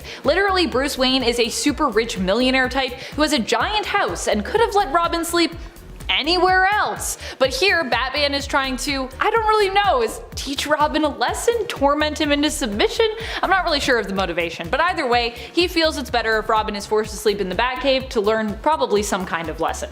The Batcave is a literal cave, by the way, so it's drafty and completely unsuited for sleep when it comes to comfort levels. I feel like it might be time to call child services on Batman. Someone, get Robin help. Number 5. Wonder Woman hunts the Huntress. The Injustice universe shows us a different side to our team members, sometimes a little darker than we're ready for. So in issue 21 of Injustice Gods Among Us Year 3, we find our main supers in a world that's not so bright. And when it comes to issue 21 of Injustice Year 3, DC shows us yet again how great Wonder Woman is at cracking that lasso of truth. It's just a matter of where she cracked it, that was the problem. Well, she wraps it around the neck of the Huntress, and the crack that we hear is exactly what you think. Bam. So Batgirl calls her out for being a murderer, even though she really didn't mean to do it. Accidents happen, especially in the middle of a battle, you know, it happens. I mean, the tension was high. The Huntress was punching through shields. Wonder Woman just reacted in a violent way. It happens, you're a superhero. I remember one time I wrist shot an orange hockey ball through a garage door thing. It's like, you know what? When you're in the middle of it, accidents happen, you get crazy. Number 4, get a room. Look guys, superheroes have emotions just like us, okay? They meet other superheroes and they take down bad guys together. They hook up in the sky in the owl ship above the rest of the world. They're just like us, okay? Sometimes key intimate moments are hard to conceal when you have the powers of a god, right? Specifically Wonder Woman and Superman. So after the triumph that is The Dark Knight Returns, Frank Miller decided to dive into an intimate moment with those two. So Wonder Woman and Superman embrace in each other, but where does this happen? In a fancy hotel? Fortress of Solitude? No and no. They get it on up there in the sky, of course, where everyone can see and hear. So they're superheroes, so this caused massive tidal waves. Volcanoes are blasting off, people are even evacuating islands. Like, this is a bad day. I mean, bad day for everybody but Superman and Wonder Woman. They look like they had a great time. Number 3, Superman moves Atlantis. Injustice Gods Among Us issue 12 is the final issue of the first Injustice comic series written by Tom Taylor, and we see Aquaman just unleash the ultimate pain. He's not having an easy go at this time. He's unleashing armies on coastal cities. He's trying to show Superman that he has the power as well, and that he's not going to allow Atlantis to be taken over. So Superman is like, okay, you think you're the tough dude? No problem. Let me step in. Superman sees this as a threat, and even Batman's like, great, this is exactly what I thought was gonna happen between these two. So Superman doesn't just fly in, fight Aquaman one-on-one, and then settle their differences with this whole ordeal. No, instead Arthur gets the help of Wonder Woman and Green Lantern, and they literally move Atlantis. They move Atlantis like it's new furniture. Pivot! Pivot! They move it to the Sahara Desert, the place with the least amount of water possible. Not cool, guys, not cool. Number 2, Superman outs Batman. So in the climax of Batman vs Superman, we see Bruce Wayne straight up try and take out the Man of Steel. It's intense, and it ends with Superman not surviving in a way, but then until he comes back in the Justice League movie. Spoilers. So if you're feeling a little upset about that, this next one should turn the tables in your mind. Superman once outed Batman, and he did it in a pretty hilarious way. Through social media, of course, of course. Did he make a TikTok? No. Was it through Ask FM? No and no. It was in the pages of Injustice Gods Among Us issue 10. I mentioned this comic earlier because it has our super friends going against each other, but Superman takes it up to the next level when he posts Batman's true identity online. His tweet was quite simple and to the point. Batman is Bruce Wayne. 1.5 million retweets, not too shabby at all. Batman's trending on Twitter in real life almost like once a week, so I'm just waiting for the day when I look and I'm like, yes, Batman is real. And he's Paul Giamatti, get out of here, I knew it. I knew it. Number 1, Justice Lords. The DCAU introduced us to the Justice Lords back in November 2003 in an episode titled A Better World. Was it a better world? No, definitely not. They were a multiversal counterpart of the Justice League. This is an alternate universe now, one where Lex Luthor is the current president of the United States. The Justice Lords were assembled to protect humanity from itself, which just sounds like bad news. That sounds like a bad story in the making. So yeah, they were robot replicas of Superman, and the inmates of Arkham Asylum were brainwashed and lobotomized. Just not an ideal world at all, definitely not a better one. And then when the Justice Lords of this universe found out they weren't alone, they tried to bring their ways of heroics over to our world. But our good Justice League took them down with the help of our Lex Luthor, who used the power disruptor to neutralize their super abilities. So it's like good Lex, bad Lex, good team, bad team. Mind explosion. The idea of a rogue team member is terrifying, but a rogue team? What a nightmare. How do you stop them? Number 10. House of M. Starting off with one of the big ones. Scarlet Witch is infamously unstable. It has resulted in the end of the line for multiple heroes on multiple different occasions. More on that later. Her tendency to lose it caused the Avengers and X-Men to come together to think of ways to deal with her. Some, including Xavier, even suggesting they put her somewhere she cannot do harm. Somewhere like the afterlife, for example. As you can imagine, it didn't sit very well with her when her brother Quicksilver told her about this and urged her to take action against it. Wanda used her reality warping chaos magic powers to rewrite reality to the House of M. A reality where mutants outnumbered humans, where a few heroes had what they wanted most to stop them from rebellion, and Magneto was the ultimate ruler. As for Wanda herself, she had one body that acted as her in public, while she could remain with her children, again in private. Number 9. Undead Horde. In the comic books, mutants have always had many different places to call home. One of the more long-lasting recent ones would be the island of Krakowa. It was a place where mutants felt safe, and no one but mutants had entry. Fortunately, Scarlet Witch is a mutant. Feeling regret for an action that will be much higher on this list, Wanda wanted to make up for her horrible mistakes by resurrecting all the mutants who met their end in Genosha at the hands of Cassandra Nova. Only, thanks to the fact that she can't seem to ever fix anything without actually doing a whole lot of damage, the deceased mutants were actually brought back as zombies. A whole army of mutant zombies invaded Krakowa, and it took the direct intervention from Doctor Strange to fix the problem. That becomes a bit of a theme for Wanda and Stephen Strange. Number 8. She led the Brotherhood of Evil Mutants. Switching realities for a moment to the reality of Earth 1610, or the Ultimate Universe. On this Earth, just like on the 616 Earth, Wanda and her brother Quicksilver were part of Magneto's Brotherhood of Evil Mutants. But with the apparent departure of Magneto from his mortal coil, Wanda took leadership of the villainous group of mutants and gave them a bit of a rebranding. She wasn't all bad here, as she did keep in contact and sometimes work with Charles Xavier, whose opinions she respected while still believing that mutants were the superior species. Although a great leader, she still met her demise when a version of Ultron would fall in love with her, realize they could never be together, and then use a special bullet to take her out. Yeesh. Number 7. Black Magic. Boggles my mind that given the track record of black magic users, people still seem to try and go that route, thinking it will be different for them. Wanda herself has a sticky history with black magic, possession, and evil dark deities, like Chthon for example. Another example would present itself in Avengers number 75 in 1970. After losing her powers, Scarlet Witch, Quicksilver, and the mutant Toad go to seek out a way for her to gain them back. They stumble upon a dark magic book, and super intelligently give it a read. A spell in this book allowed an extra-dimensional being by the name of Archon the Magnificent, Lord of Warlords, to teleport to Earth and kidnap her to be his bride. Oh, and he also was going to use nuclear boom booms to try and attack the world. The Avengers saved her and the world, but this led directly to Wanda's run-in with Chthon. Again, why do people decide to use black magic at all? I don't get it. Number 6. Morality switch. Sometimes when Marvel wants to incorporate a cool idea for a comic series, they gotta come up with some awesome and elaborate ways to make it happen. It's half the fun of comics. A merging of Red Skull and the incredibly powerful Onslaught unleashed a huge Avengers and X-Men level threat called Red Onslaught on Genosha. Scarlet Witch and Doctor Doom combined forces to perform a spell that would switch the axis of morality inside Red Onslaught's mind to make him good and end the conflict. Honestly, a pretty genius idea. Only things went a little whack, and instead of switching the morality of just Red Onslaught, she switched the moralities of every single person on Genosha at the time. So everyone.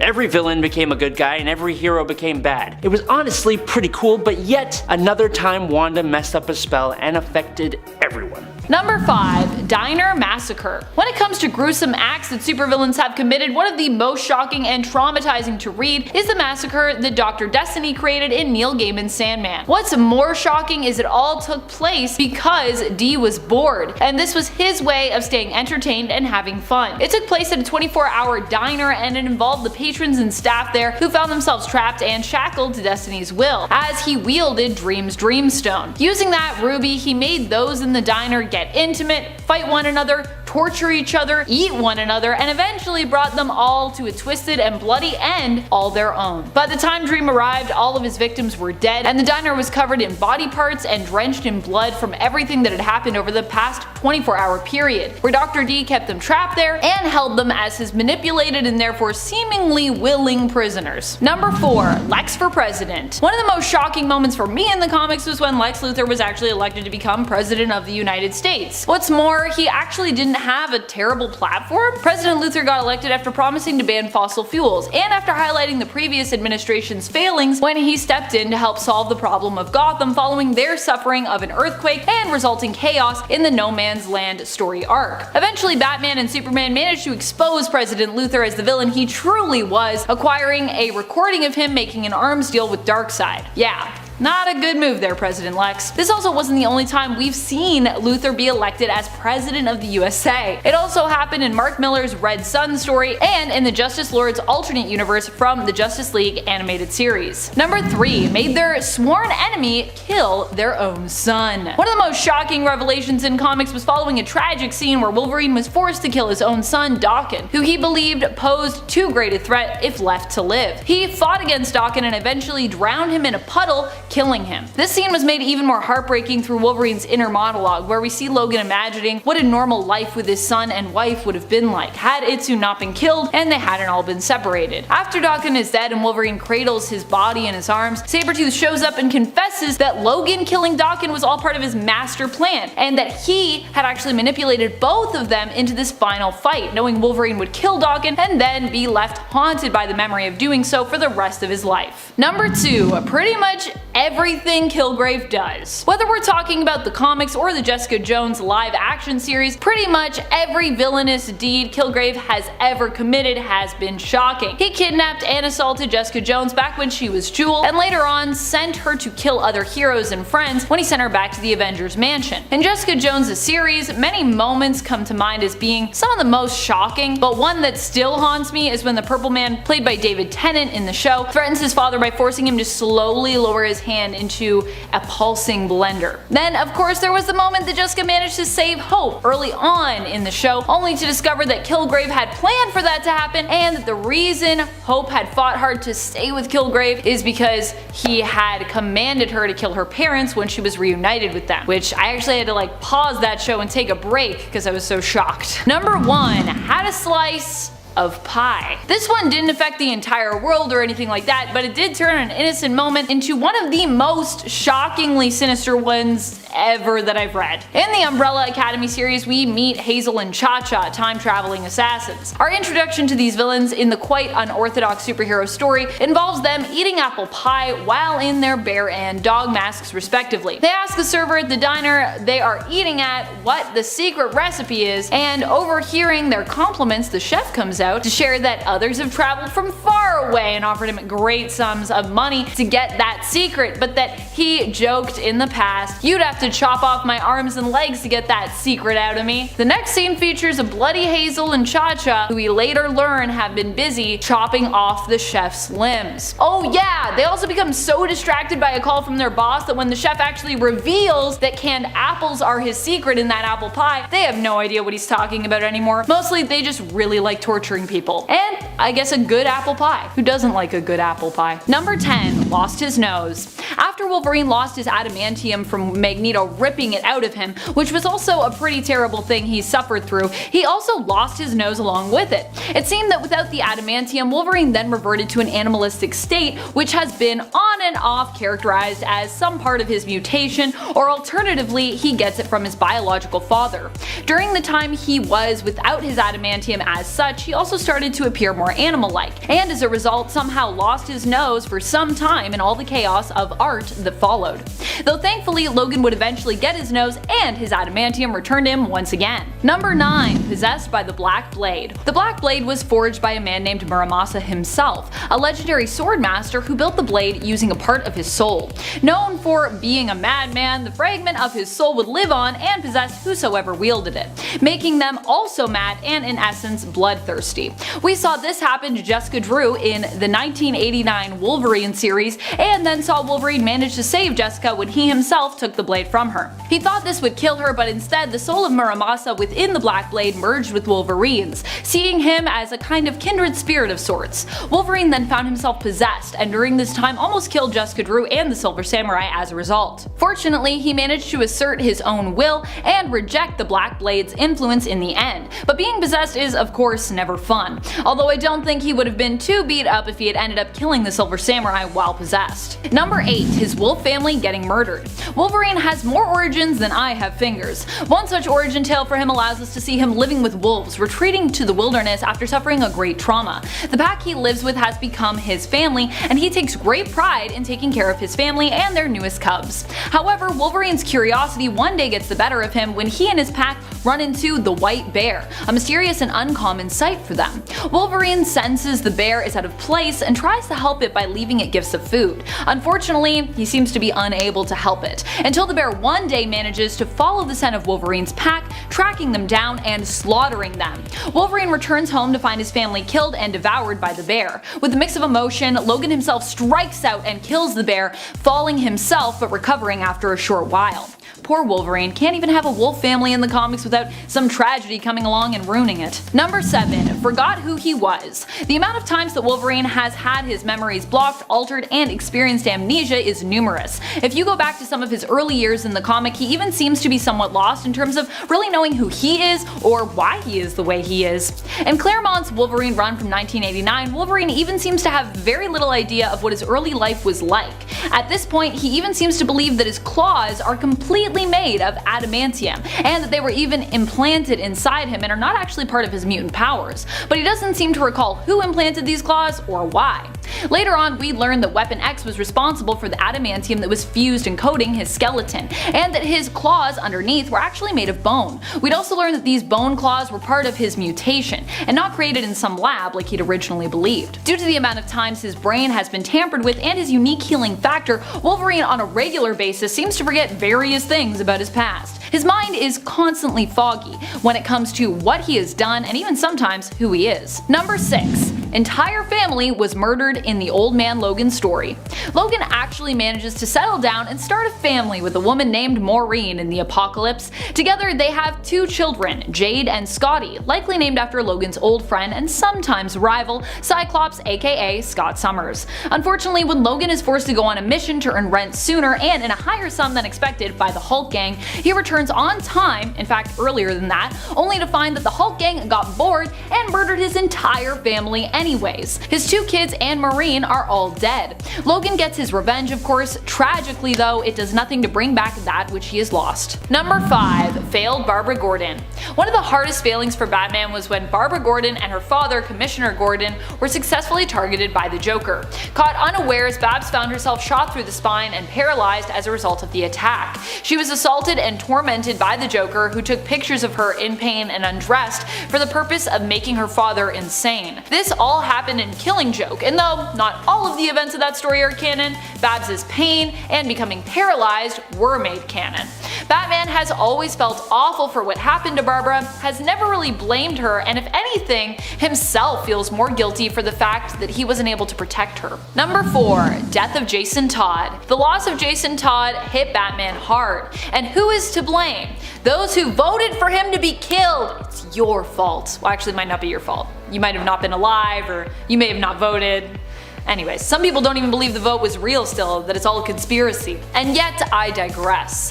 Why this was so hard for Batman was because Jason Todd, of course, was both his ward and his Robin.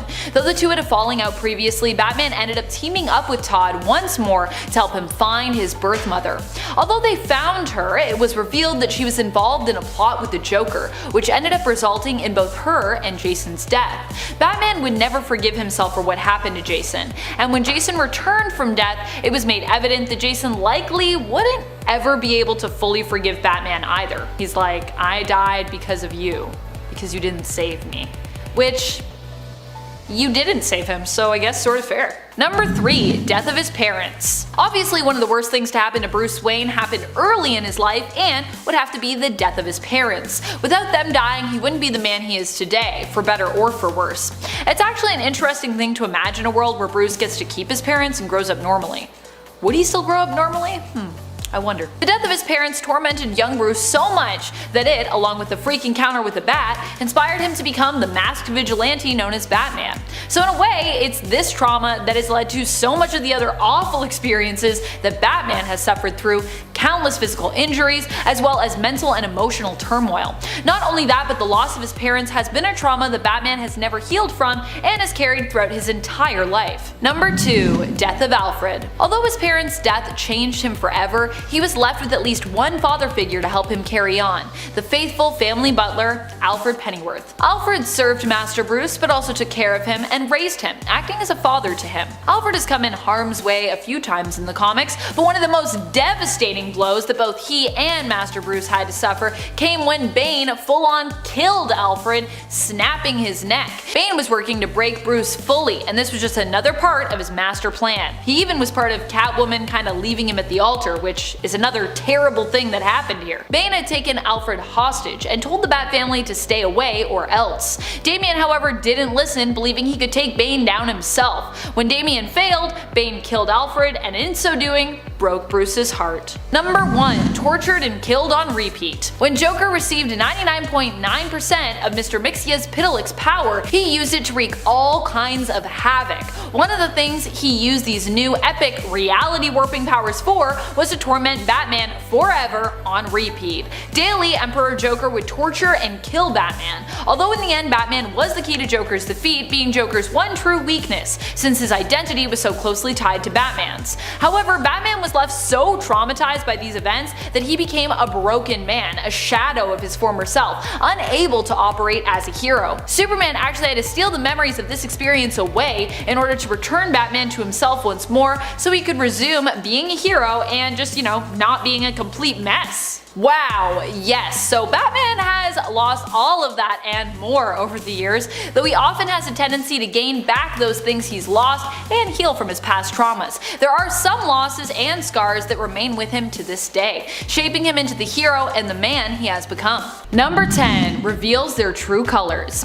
As we work towards building up to the X-Men event 10 of Swords, we learned a little bit more about Apocalypse's history, and the old mutant world, as well as his royal family whom he had left behind in Morocco, a long time ago. Summoner arrived in Dawn of X and revealed himself to be Apocalypse's grandson, the son of his daughter, War. Summoner claimed that they needed to create a gate that would take them back to Morocco, and we learned that Apocalypse's presence in the Excalibur series had kind of been all about that for him.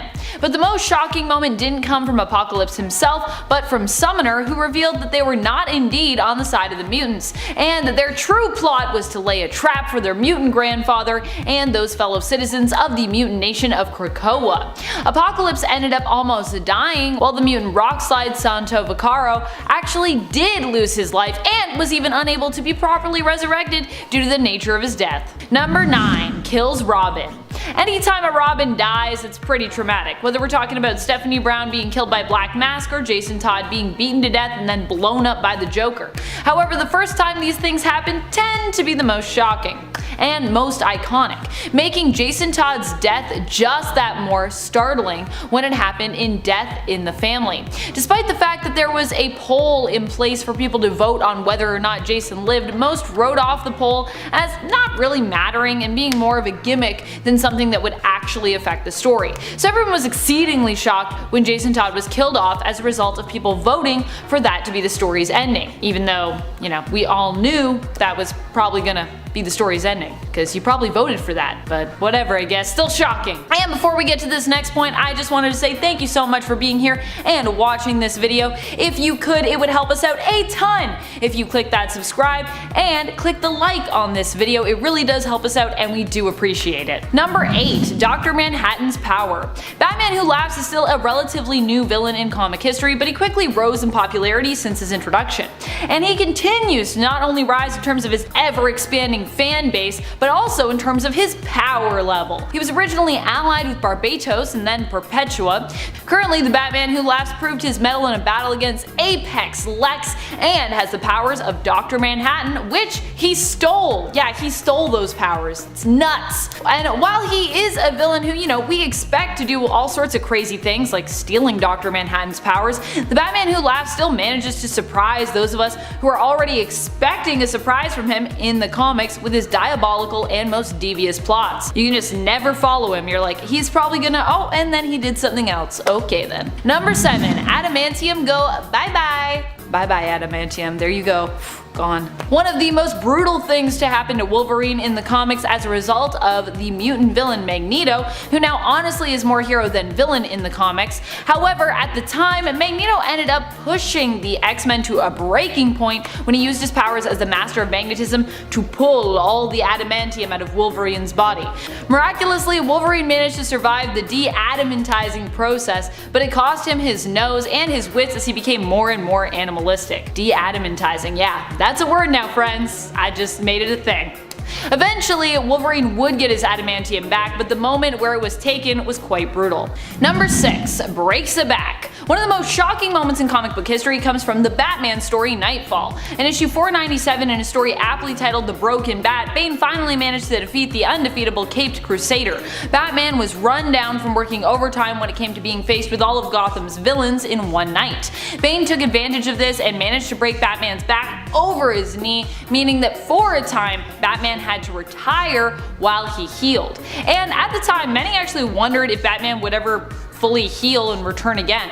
I mean, he just had his back broken. Most people don't, have their backs broken and then are just like, oh yeah, I'm fine, it's great. So this was a very startling plot point in and of itself to happen, and an astonishing victory for Bane, making him one of the most revered Batman villains to this day. Number 5, her best friend died. Holly Robinson is known for being one of Selena's BFFs in the comics. She's been portrayed a few different ways throughout the years, but one thing usually stays the same no matter her role. She's always a good friend to Catwoman. New Earth Holly was friends with Selena ever since they were kids, growing up together on the streets of Gotham. Holly was a young runaway who ended up running into Selena, who was 4 years older than her. Selena took Holly under her wing, adopting her as basically a younger sister, and taking it upon herself to look after Holly. Holly is also usually the one who takes over as Catwoman in the comics whenever Selena chooses to step down. New Earth Holly, however, also ended up losing her life when Selena entrusted her with a package, with a brooch. Holly chose to give it to her husband for safekeeping, which was ultimately a really bad move because she was double-crossed by him. Catwoman, knowing something was up, hurried to save Holly, but it was too late. There was an explosion that decimated Holly's home and killed Holly in the process. Holly died in Catwoman's arms, and it was really sad. Number 4, Black Mask tortured her sister. Not everyone may know that Catwoman has a sister, but you know who does know? Black Mask. And at one point, he used this information to torment Selena by tormenting Maggie, Selena's sister. In turn, to torment Maggie, he tortured her husband in front of her and then made her eat part of his corpse. Roman Sionis then attempted to torture Selena in Maggie's place, agreeing to let her go in exchange for Catwoman. But fortunately, Selena in reality had other plans for Black Mask and managed to avoid a slow and painful death. However, Maggie lost her sanity in this attack against Selena, and Catwoman would always carry the guilt of what had happened to her sister. Super sad. And then Maggie hated her forever, all because of that. Which, I mean, fair, that's a pretty traumatic experience. Number 3, murder. On Earth 2, Selena Kyle and Bruce Wayne actually end up finally getting their happily ever after, or so it seems, initially. Selena makes amends for her criminal ways, claiming that she had actually only behaved so badly because she suffered from partial amnesia, which a brick to the head seemed to fix. Yeah, that's definitely the weirdest origin, I think, for Selena ever. Oh, I wasn't really a criminal, I just had amnesia. She renounced her criminal life and gave it up, falling in love with Batman, who reveals his secret identity to her. The two marry and have a daughter, Helena Wayne, the other version of Huntress that you might be familiar with. But it doesn't stay a happy ending forever. Unfortunately, Selena is pulled back into the criminal lifestyle when she is blackmailed by one of her former goons, Silky Cernak. During a fight, Catwoman was fatally shot in the chest and fell from the 4th story of a building to her death, leaving her loving husband Bruce and her daughter Helena surviving her. Number 2, had her heart cut out. This is also just such a strange story, but here we go. While Catwoman may be able to take Talia al Ghul on in a fight one-on-one, apparently she was no match for Batman villain Hush. Her fight with Hush ended with her being stabbed in the stomach and then rushed to a hospital where Hush had Catwoman's heart removed. He kept Selena on life support though, so she wasn't dead, and when Batman found out, he rushed to find Hush and recapture Selena's heart. He rushed to find Hush. That's a thing I said. This is one of those stories that is so insane, it could only take place in a comic book, especially when Mr. Freeze gets involved. Number 1. The 2004 Catwoman movie. One of the worst things to happen to Selena Kyle by far has got to be the early 2000s Catwoman film, which was extremely loosely based on the character from DC Comics. It's pretty unfortunate too, as with Halle Berry playing Catwoman, who admittedly is known for being a talented actress and was huge in the early 2000s, in the right hands this film actually could have been good. Could have maybe even been great. However, what went wrong here is the studio got way too involved with the changes. And the other problem is that Warner Brothers apparently wasn't really interested in making a great film when they did this Catwoman movie. The project had been worked and reworked for so long and just passed around to various writers so much that the studio was simply looking to recoup their loss at that point. They wanted something passable, not something great, and wow, does it ever show. Believe me, it really shows. Just Catwoman licking things. I'm like, why? Why is this happening?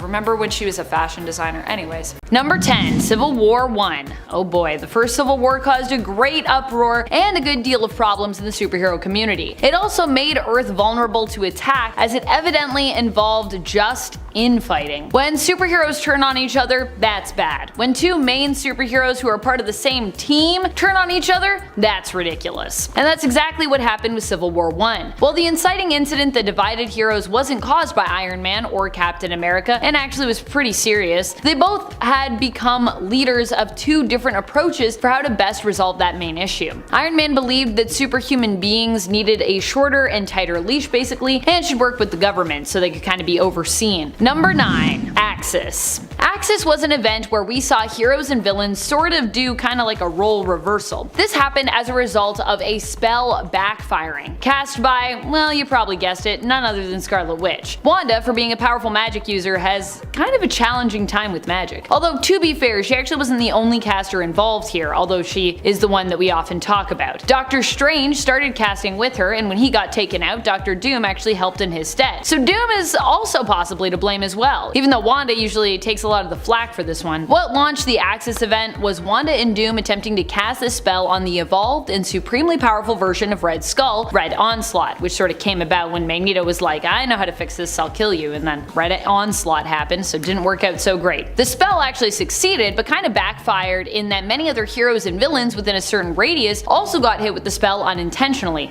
Oops. And friends, if you are loving what we do here at Top 10 Nerd, may I recommend that you check out our latest channel, Most Amazing Top 10 Anime. Number 8. Hydra Cap. Hydra Cap is definitely a pretty bad thing that happened for the Avengers in, well, in many regards. One, Hydra Captain America is literally another version of Captain America who for a while we actually thought was the main continuity version for real. So we're not off to a great start with that. Number 2, the Avengers failed to stop Hydra's Supreme Cap from taking over the US. Number 3, some of the Avengers were even manipulated into joining Hydra and Hydra Cap's forces. Some of them were actually like possessed, and some of them were just kind of made to do so. All around, it was just a rough time and not a great look for the Avengers overall. I'm actually surprised there isn't more pushback from the public today as a result of this one. Number 7, Iron Man joins Kang. Yeesh, the crossing. What a weird crossover event. Every time I think I'm over it, we come up with a list topic where I kind of can't help but like return to it. In this event, Iron Man, one of the main Avengers, was revealed to be secretly one of the baddest of the bad, as we learned that Iron Man had actually been working for Kang, or rather Kang's Immortus version, for years. That's right, it turns out that Iron Man is actually a sleeper agent for Kang, or he was.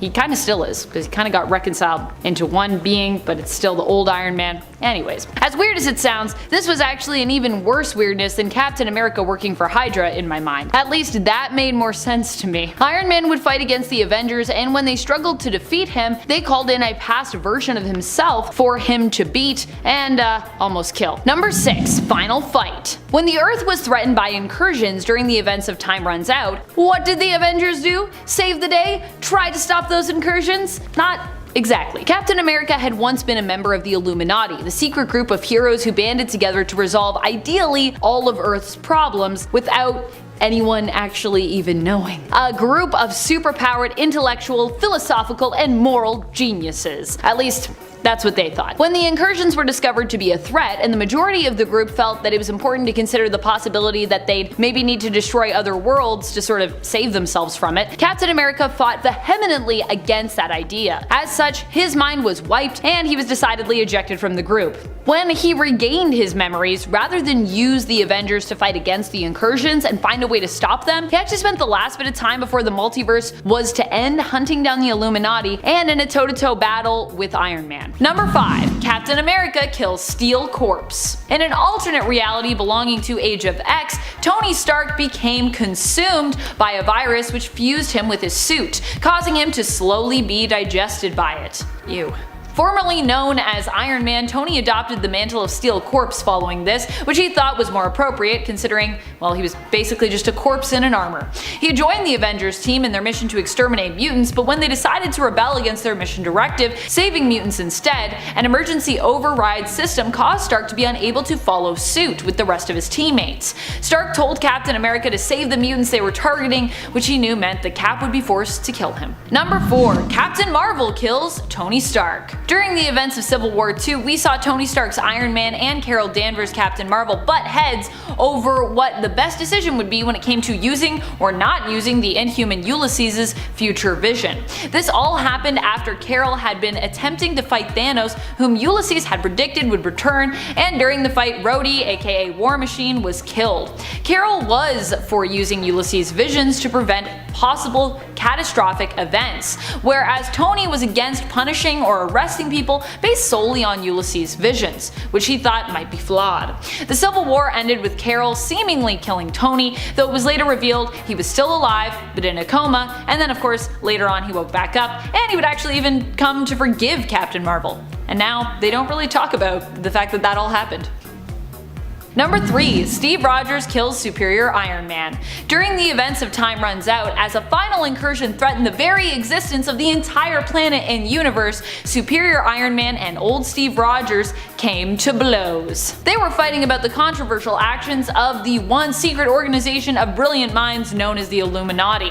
Also, Superior Iron Man is just kind of a jerk, so it makes sense that Captain America would be like, I'm gonna fight you, you're evil. Captain America had declared Iron Man and the Illuminati enemies due to their actions, and as such, the two heroes and former friends had come to blows over the argument. Just as the world was about to end, these two fought each other to death, both being taken out by a helicarrier during their fight in their last moments before everything reset. And then Battle World happened. Woo! Number 2. Young Tony Stark kills older Tony Stark.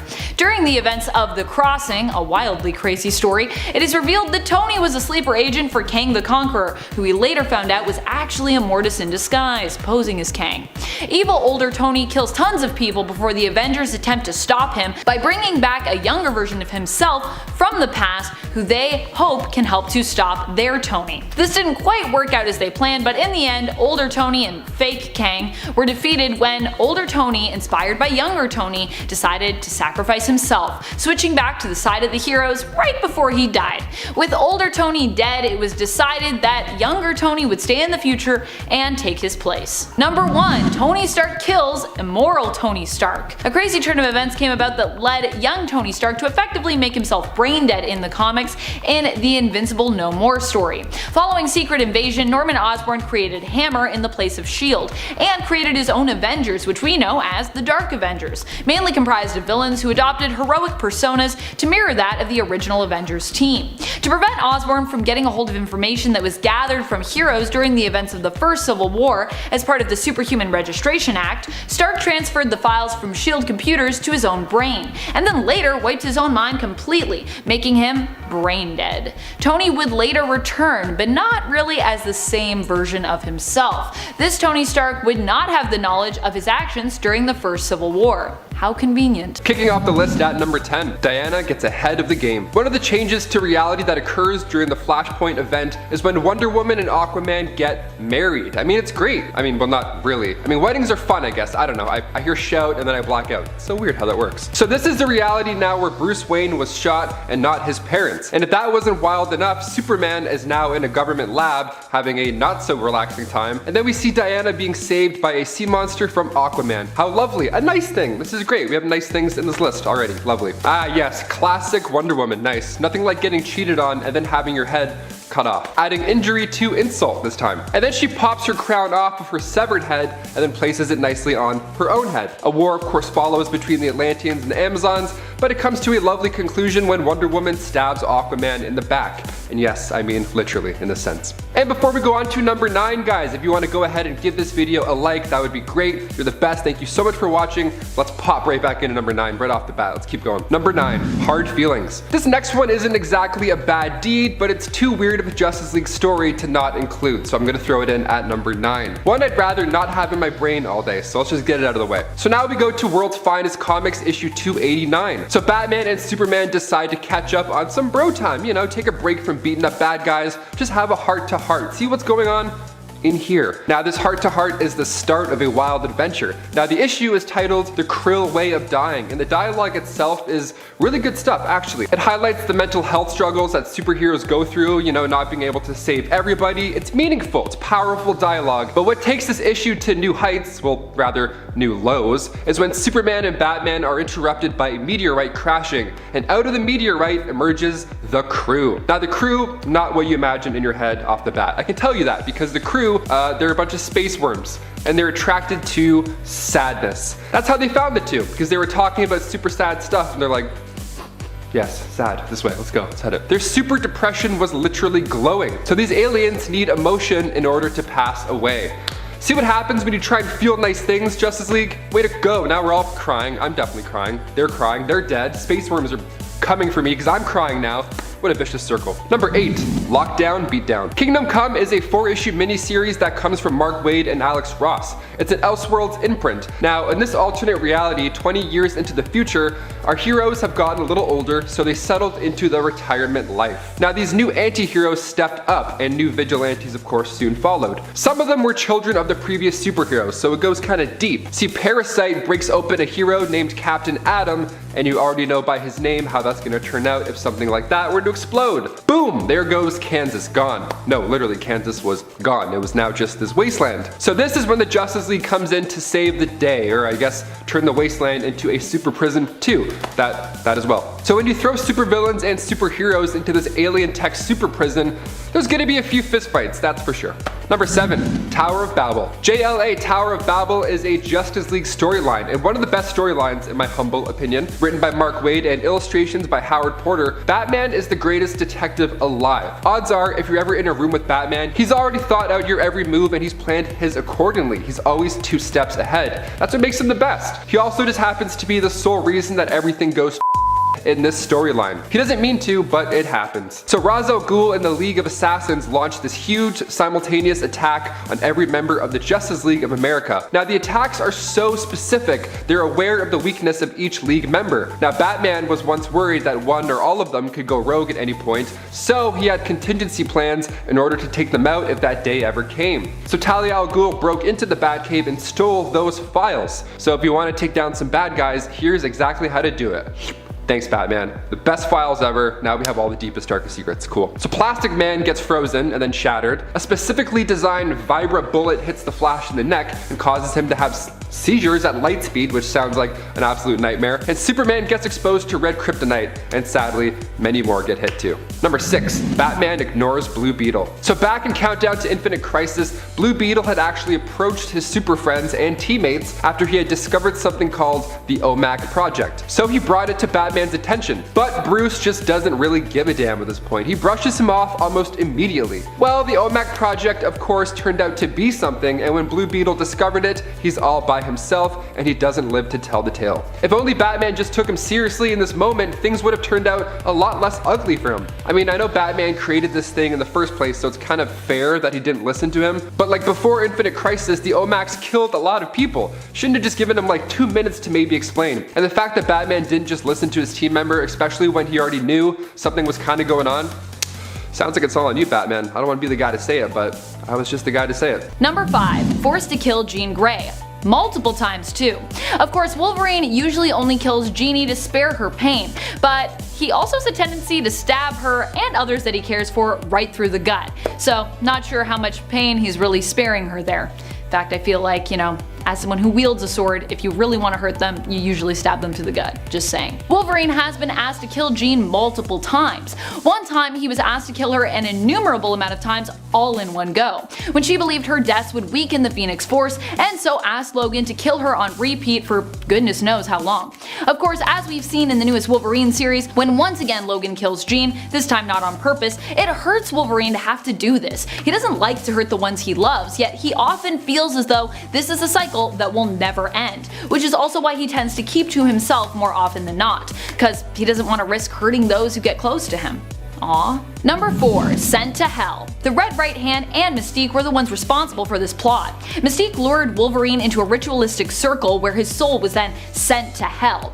Wolverine's soul was not only tormented, but his body actually became the host for a demon, being known as Helverine on Earth, an entity who sought to destroy everyone Logan had ever cared about. In Hell, Logan had to face the ghosts of his past. Mariko, who was herself in Hell, was even ordered and forced into torturing Logan. She ended up in Hell due to the fact that she was the head of the criminal Yoshida family. Yikes. Number 3. Forced to kill Daken. While Daken has definitely earned his father's ire, the truth is Wolverine has never wanted to kill his son.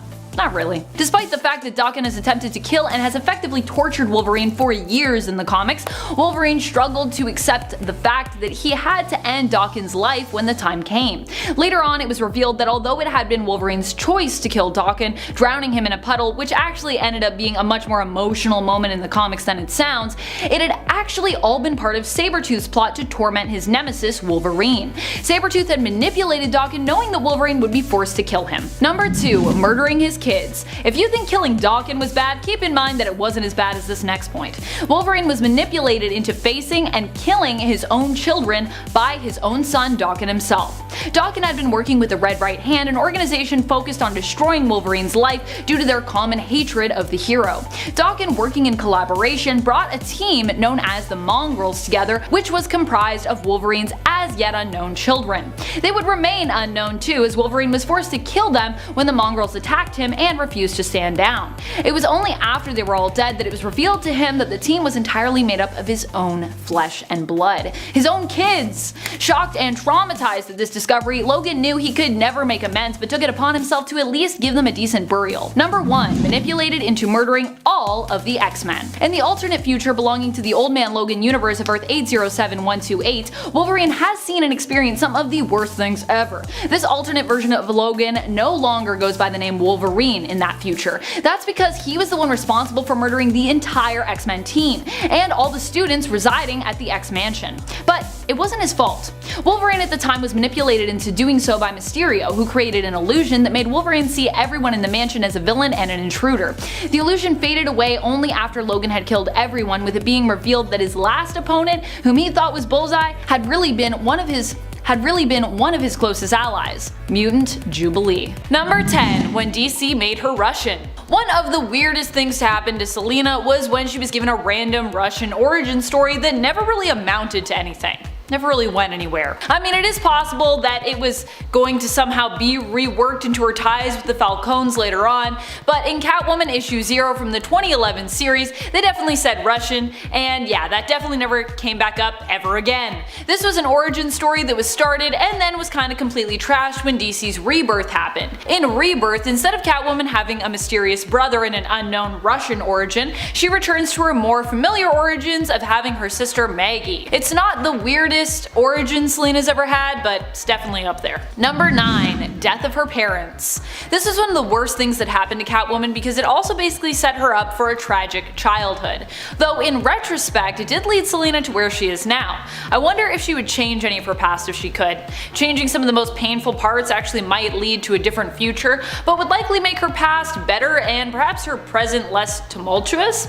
I wonder if she would go for that. Selena's mother was established as taking her own life in the comics, which prompted her father to drink his life away. With both her parents gone, and I suppose no surviving family to speak of, since no one took her or her sister in. She and her sister Maggie were both put through a foster care system, though because of Selena's behavior, she ended up in an orphanage for young delinquents. Number 8. Betrayed by an old friend. Sylvia St. Clair was one of Catwoman's oldest friends, back from their days when they were just young street kids. Sylvia ended up standing up for Selena when she was younger, looking after her, kind of like how later Selena would look after Holly. In fact, Sylvia could have inspired that behavior in Selena later on. The two became friends and partners, but the truth was that Sylvia always hated Selena, ever since she had stepped in to take Selena's place in order to protect her. Sylvia always hated Selena and held a grudge against her since that very beginning. This was only made worse when Selena left Sylvia behind to get caught in a caper gone wrong. Sylvia resurfaced years later posing as Selena's old friend with no hard feelings, when in reality she was actually plotting to destroy Selena for everything she'd done, everything that had gone wrong in Sylvia's life, which she blamed Selena for. Number 7. East End Community Center destroyed. Catwoman's area of Gotham, in terms of her having a neighborhood that she most looks after and thinks of as her home, would probably be the East End.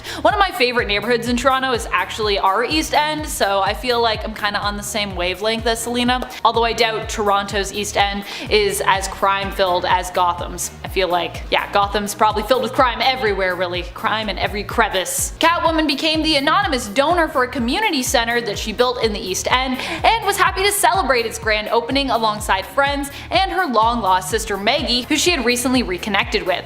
Unfortunately, her old friend Sylvia St. Clair, who also attended the grand opening, had more sinister motives, and working alongside Black Mask made sure the grand opening ended up on an explosive note, blowing the building up later that evening. Before we move on to the next point, I just want to say thank you so much for being here, and if you love us as much as we love you, be sure to show it by giving this video a thumbs up. Number 6. Zatanna manipulated her mind. One of the worst things from Catwoman's point of view was definitely when she learned that Zatanna had taken away her freedom of will. This was revealed to be something that had happened earlier on when Catwoman had basically stopped her criminal ways. Selena had always believed it was a decision that she had made, but then Zatanna revealed that she and some of the Justice League members had actually kidnapped Selena and influenced her to become good, with Zatanna wiping her memory of that ever happening afterward. Zatanna gave Catwoman her memories back, seemingly undoing the alignment reversal spell that she had cast years ago. Now Catwoman was left questioning who she was and what decisions in her life had actually been her own. Extreme identity crisis. This also led to Catwoman doing a bunch of bad stuff, so yeah. Number 5. Doc Swap. This is a body swapping story that might make you pretty uncomfortable. So we go now to the Amazing Spider-Man 700, where we find a dying Dr. Otto Octavius. So Octavius switches bodies with Spider-Man, so that Spider-Man would die in his body and then he would live on inside the body of a superhero and do some good.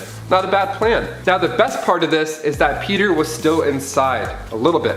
He was able to remain inside the body and could only communicate with the new webhead, Otto Octavius. It's like your subconscious just talking to you the whole time. It was pretty neat to see this version of Spider-Man as well, and after a few minutes with the new, younger, healthier body, donned himself the new name, the Superior Spider-Man. And number 4, parents are back? Yeah, this one's pretty neat. So right off the cover of this, we see the text, "The most cataclysmic events of Spider-Man's life begins in this issue." And that's probably enough to pull you into the issue. I mean, come on. So we find out that Peter's parents have returned from the dead. So in the Amazing Spider-Man issue 365, we meet them again. Peter comes home and Aunt May's like, hey, I'm here with our new guests. And Peter's like, oh, new guests, those are always fun. Are those my parents? Yes, Peter's parents had returned from the dead, well, rather they had never died to begin with. Let me explain. So they went on to explain how they were alive and working for Red Skull in secret for years, only it was later revealed that they were evil androids the whole time. So his robo-parents were actually collecting some intel about Peter to give back to Chameleon. Chameleon created these fake parents for Green Goblin. So many lies, just a web of lies, Spider-Man web of lies, now we get it. And number 3. Gwen Stacy's death. This one left average moviegoers stunned in theaters when The Amazing Spider-Man 2 hit the big screen. We finally see the death of Gwen Stacy, and it's beautiful. So of course this comes from the comics, specifically in issue 121 of The Amazing Spider-Man. The Green Goblin ends up dropping her off the Brooklyn Bridge, and although Peter has his trusty webs, sometimes the angle just doesn't quite work out, and Gwen's neck ended up snapping from the momentum. So this happened in the movie as well, and Eagle Eye fans could spot the clock tower in The Amazing Spider-Man 2 striking 12:10. which references issue 121. And the way the web shot out like a hand too, I mean, really? Right in the heart. This scene's amazing. I mean, of course it's really sad, but the music, the way it's shot, really drives this part home. I mean, it's sad that this scene was one of the last ones we got from Andrew Garfield's Spider-Man run. Sure, the movies weren't as good as the new installments, but it would have been nice to see where this Spider-Man went after this dark moment. Would have been pretty dark. We'll never know. I mean, maybe multiverse stuff. We'll see. And number 2, identity not so secret. If you stuck around until the very end of Spider-Man Far From Home, you were treated to a pretty sweet teaser. So of course we see J.K. Simmons reprise his role of J. Jonah Jameson in what starts out as a pretty comical scene. Now of course we're happy to see him back in this Spider-Man universe, but he comes bearing bad news. He ends up showing leaked footage from the final battle with Mysterio, and in the footage we see him shout out Spider-Man by his secret identity, Peter Parker, and a nice little photo to go along with it too. Now this isn't the first time this has happened. Back in the comics before the Civil War storyline, Peter takes a page out of Tony's book and reveals his secret identity to the world. And after that, things go south quite fast, including a hired gun setting his aim on Aunt May. And finally, number 1, you guessed it, Uncle Ben's death. Of course we have to include this in the list and save it for last. We had to sit through this in theaters like numerous times. And that's for good reason. One of the biggest moments of Peter Parker's life was when his Uncle Ben died. Now, after letting a thug out of his sights, that thug ended up being the one to take his uncle's life. So not only did Peter of course feel saddened by this very close loss, especially not having parents to begin with, but he was responsible for letting this guy get away. He honestly let it happen, and then in Amazing Fantasy issue 15, we see it all unfold. So after a police officer asks Spider-Man why he let the crook get in an elevator and make a break for it, Spider-Man responds with, "Sorry pal, that's your job. I'm through being pushed around by anyone. From now on, I just look out for number 1, and that means me." And cut to bam.